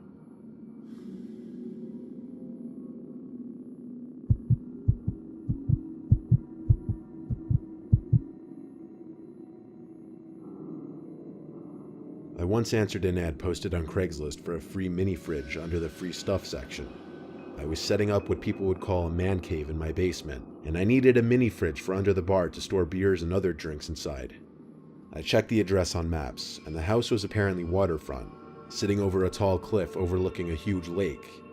The person who was texting me said his name was John, but that he wouldn't be in the house, just his elderly mother. He told me when I got there I'd have to let myself in and go to the far right bedroom from the foyer, as his mom is hard at hearing and she's very slow. I thought for a second, what if instead of me answering this ad, it were a bad person and they totally took advantage of the situation? It sounded almost too easy to rob this old woman's house. Well, I coordinated a time with John to go to his mother's house, around sunset, and I gotta say, as I pulled up to the long dirt path to the property, seeing that big house sitting at the top of the hill with the sun setting in the background over the cliff, it was beautiful. Before going into that house, I admired the view of the lake below for a couple minutes. Then I texted John that I was there. He repeated his instructions to just let myself in and go to the room to the far right, as his mom would be waiting in the bedroom. He reminded me she's very old and I'd have to do all the lifting myself. I said that's fine. I entered the house through the front door, which was left ajar. Right away I was hit with the smell of cotton. It reminded me of the smell of my grandma's house. I followed his directions and went to the door on the far right, which led me to a narrow hall. The house seemed rather large from first impressions. As I went down this hall, the smell of cotton suddenly shifted to this horrible smell. Literally, it smelled like death, like a rotting animal. I entered the doorway at the end of this hall, and the smell in that room was unbearable. That's because of the dead, rotting corpse on the bed. It was the rotting corpse of an older woman. It looked as though she'd been dead for a week or two. I wanted to throw up. I suddenly heard a loud, maniacal laughing from upstairs, accompanied with stomping in place. It seemed someone was in a room directly on top of me, simply stomping their feet to scare me, and it worked. I ran out of the house to my car, looked at the house one more time, and saw a man at one of the upstairs windows. Then I realized there was another person standing at one of the downstairs windows, both of them wearing face masks, like the same kind of mask you'd wear now for the coronavirus. My phone started blowing up with texts all of a sudden, all of them in capital letters.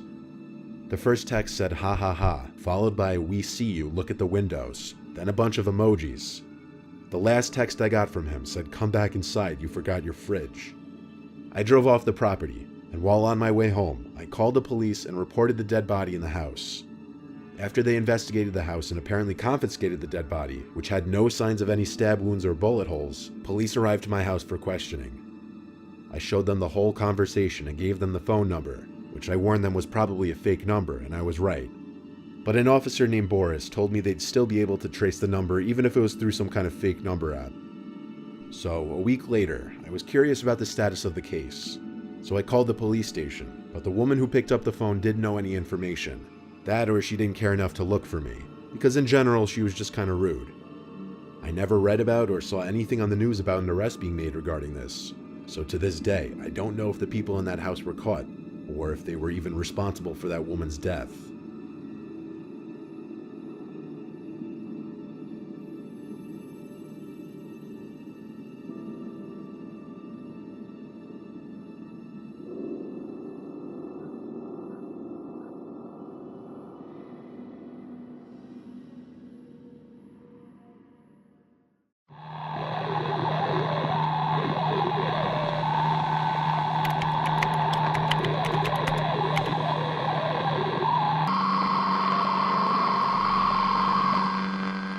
I was working the night shift at my local Waldbaum's back when it used to be open 24 hours a day.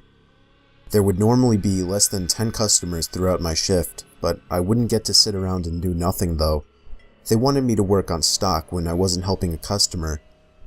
It was a bigger Waldbaum's, so oftentimes there may have been one other person in the building, whether it be someone working on stock or someone cleaning. This night, I was the only one working. I was working stock in the cereal aisle when I heard something fall over on the other side of the shelf in the next aisle over. I would always hear the door to the store sliding open. It was the loudest thing ever, so it kinda caught me off guard that there might have been a customer in the building. Of course, it wasn't weird. Yet.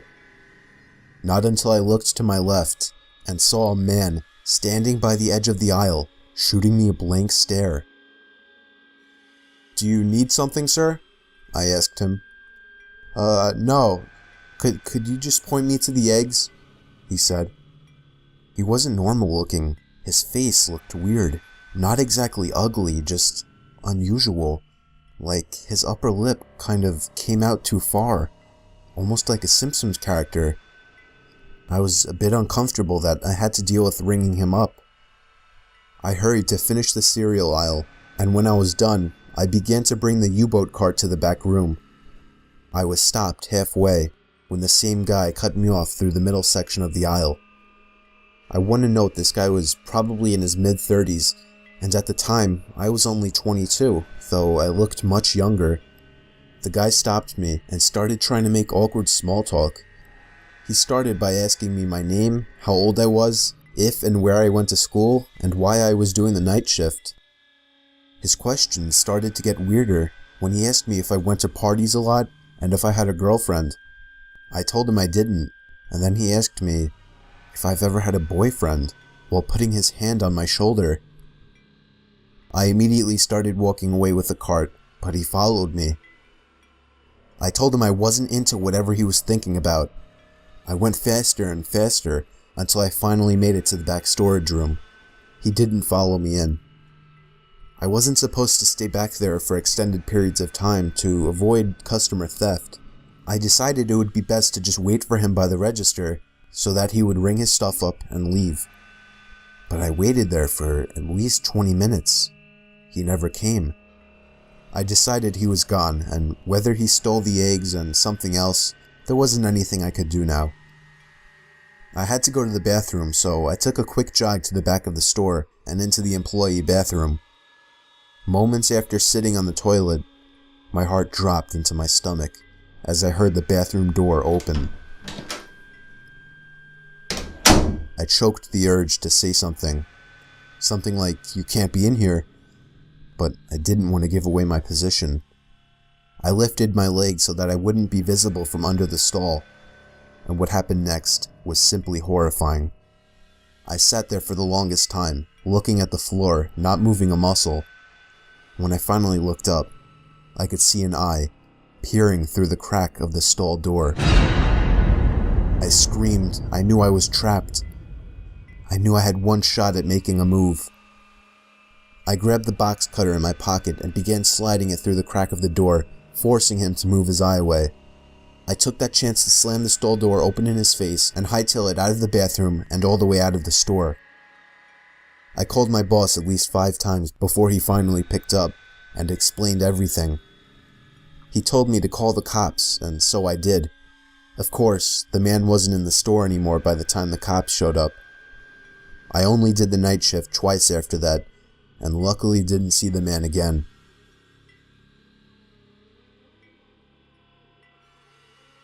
I used to work the night shift at a gas station on the side of some highway in the country. From the hours of 12 a.m. to 6 a.m., the road was pretty dead. I would have maybe 1 or 2 people come in to pick cash in a whole night. It was a very boring and depressing job, especially doing the graveyard shift, but I had just finished college and I needed to pay off my loans. The only reason I kept this job was because my boss threw me an extra $5 an hour for doing the night shift. On this one cold December night, I was doing my usual thing, reading the newspaper, playing games on my phone, and whatnot, when I noticed the headlights of a car pulling off the highway into the parking lot. It was a red pickup truck. Somebody stepped out and shut the door. I went back to reading the paper as I saw that he was standing by the gas pump. I assumed he wasn't paying cash. I looked up a few moments later and saw that he was still standing in the same position, staring at the gas pump. I almost felt obligated to go out and help him. He was obviously confused. I felt a cold chill run up my spine as I saw the 6-foot-something tall man slowly turn his head to face me. I couldn't make out any features of his face, but I knew he was staring at me. I tried to pretend I didn't notice by going back to reading the paper. Of course, I wasn't really reading now. I was a bit shaken by the guy out there. I just wanted him to pay debit or credit and leave. I looked up and gasped as the man was now much closer to the front door of the building. It wouldn't have been so disturbing if it weren't for the fact that he wasn't moving. He was just standing still, as before, still looking in my direction. I walked over to the door to get a closer look. All I could see in his face was still blackness. I locked the door and flipped the open sign to closed on the door. I didn't care if this would possibly get me in trouble. I was not taking a chance because, quite frankly, I was scared shitless. I walked back behind the counter and sat down on one of the containers on the floor just so I couldn't see the man outside anymore. I stayed in that position for a good 5 minutes, texting every friend I have to see who was awake. I was desperate to tell somebody about this. When I finally got up to check that he was gone, I let out a full scream as the man was now right outside the door.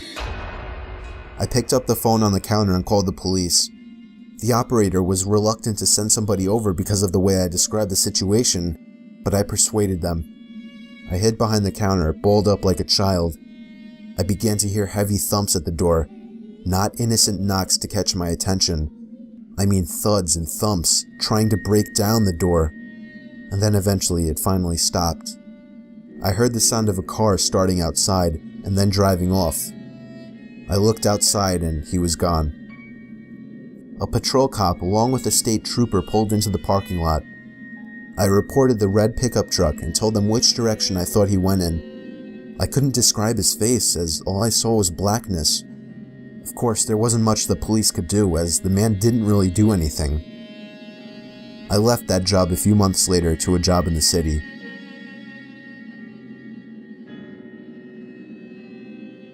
It was 2 years ago. I was called in to do the night shift, 10 p.m. to 4 a.m. at 7-Eleven since somebody called out. The store was located on a busy road in a rather quiet and rural area. During the night shift, you could expect anywhere from 10 to 20 people come in to buy a beer or something else. This one particular night, there was this one guy, mid-20s, that came in. He started making weird noises, like loud yelling noises. I assumed he had some kind of mental disability. In fact, my brother has a mental disability, so I immediately felt sympathy for the guy. He walked up to the counter without any items, with his head facing me, but his eyes were looking up at the ceiling. I felt uncomfortable. I honestly didn't know how to deal with it. I tried speaking with him, but he only responded in loud noises. I kept checking if he was with someone outside, but he was alone. There weren't any cars in the parking lot, so I assumed he walked. He stood there for so long, looking up at the ceiling and making noises, that I tried to get him out by handing him a bag of chips and telling him he can go. I tried finding some kind of number to call for someone to help him. Then, out of nowhere, he finally turned around and walked out of the store. I felt so horrible for the man, but at the same time, I felt a bit creeped out. About an hour later, the phone on the counter rang. I picked up to hear the familiar yelling sounds of the man from earlier. It caught me off guard. I didn't know what to think, other than this has to be some kind of prank. I hung up on them and was now becoming paranoid of my surroundings, constantly checking the outside through the windows. Come 4 o'clock, the person working after me came in, finally allowing for me to go home. It wasn't my problem anymore. I got home and threw all my stuff on the table, ready to get to sleep. But my phone rang within a minute after entering the door. I felt a chill run down my spine. Why would someone be calling at 4 a.m.? I could only imagine it was bad news. I braced myself and picked up the phone to hear the man again. I felt sick to my stomach as I listened to the loud noises he made. I struggled to slam the phone to the receiver. All night I felt like I was being watched, even with all the blinds shut. And I could swear I heard strange noises coming from all over my house. I refused to get any sleep until the sun came up. Weeks passed and I had forgotten about the incident, until one day, when going into the basement for the first time in a while, I found that papers had been scattered all over the floor, and when I went into the basement closet, I found writing on the walls. 7-Eleven had been written in Sharpie on the wall, along with the address to the 7-Eleven I worked at and my house address. The most disturbing part, I also found various kitchen knives along with a large pocket knife sitting in the closet. What started out as seemingly just an innocent person turning into something of a prank ultimately turned into something much more horrifying. He had been living down there for God knows how long, and I'm just grateful that for whatever reason he changed his mind and left, because I haven't seen or heard from him since. All I can say is that man is dangerously ill.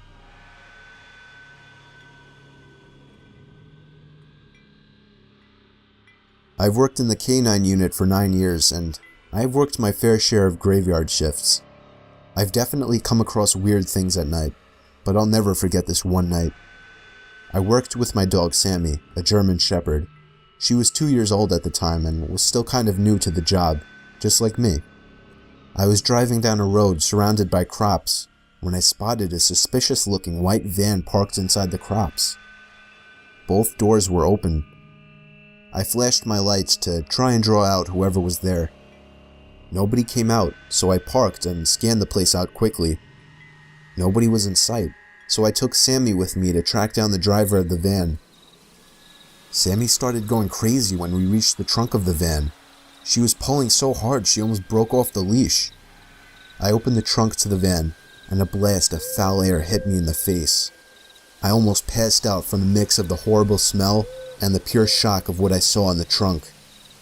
I counted 7 full body bags, each with a pair of feet sticking out at the bottom. I requested immediate backup with my radio. I heard the sound of a twig snapping nearby, and Sammy just lost it. I lost grip of the leash and she took off into the crops. I pulled out my gun and followed the sounds of her barking. As each and every crop hit me in the face, I felt as if something would reach out and grab me. I stopped when I could no longer hear Sammy's barking. But as I stopped, the sounds of movement did not. I realized I heard movement in all directions. I had never experienced such fear in my life. I stood still as the movement around me stopped. And then, out of nowhere, I felt 2 arms wrap around my throat. I couldn't breathe. I couldn't fight. I was going to die. And then, I heard the sound of Sammy's bark, followed by the scream of the man choking me as Sammy bit down on his leg. The next thing I did is something that I still question if it was appropriate doing to this day. I turned around and pulled the trigger, killing the man. I grabbed Sammy by the leash and ran all the way back to the car. I could tell people were following us from behind. I managed to make it to the car safely and drive a 1/4 mile down the road. I didn't stop to see which way they went. I didn't hold my ground. I fled like a coward. I cared much more about our lives than I did this job, and I'll still say that today. But it still pains me knowing how much of a coward I was. Backup arrived shortly, but the van was gone. I even failed to get the plate number on dashcam video, or even just writing it down. This was within my first few months on the force, but it made me feel like absolute shit for months to come. I, someone who was sworn to protect, let a van full of killers get away.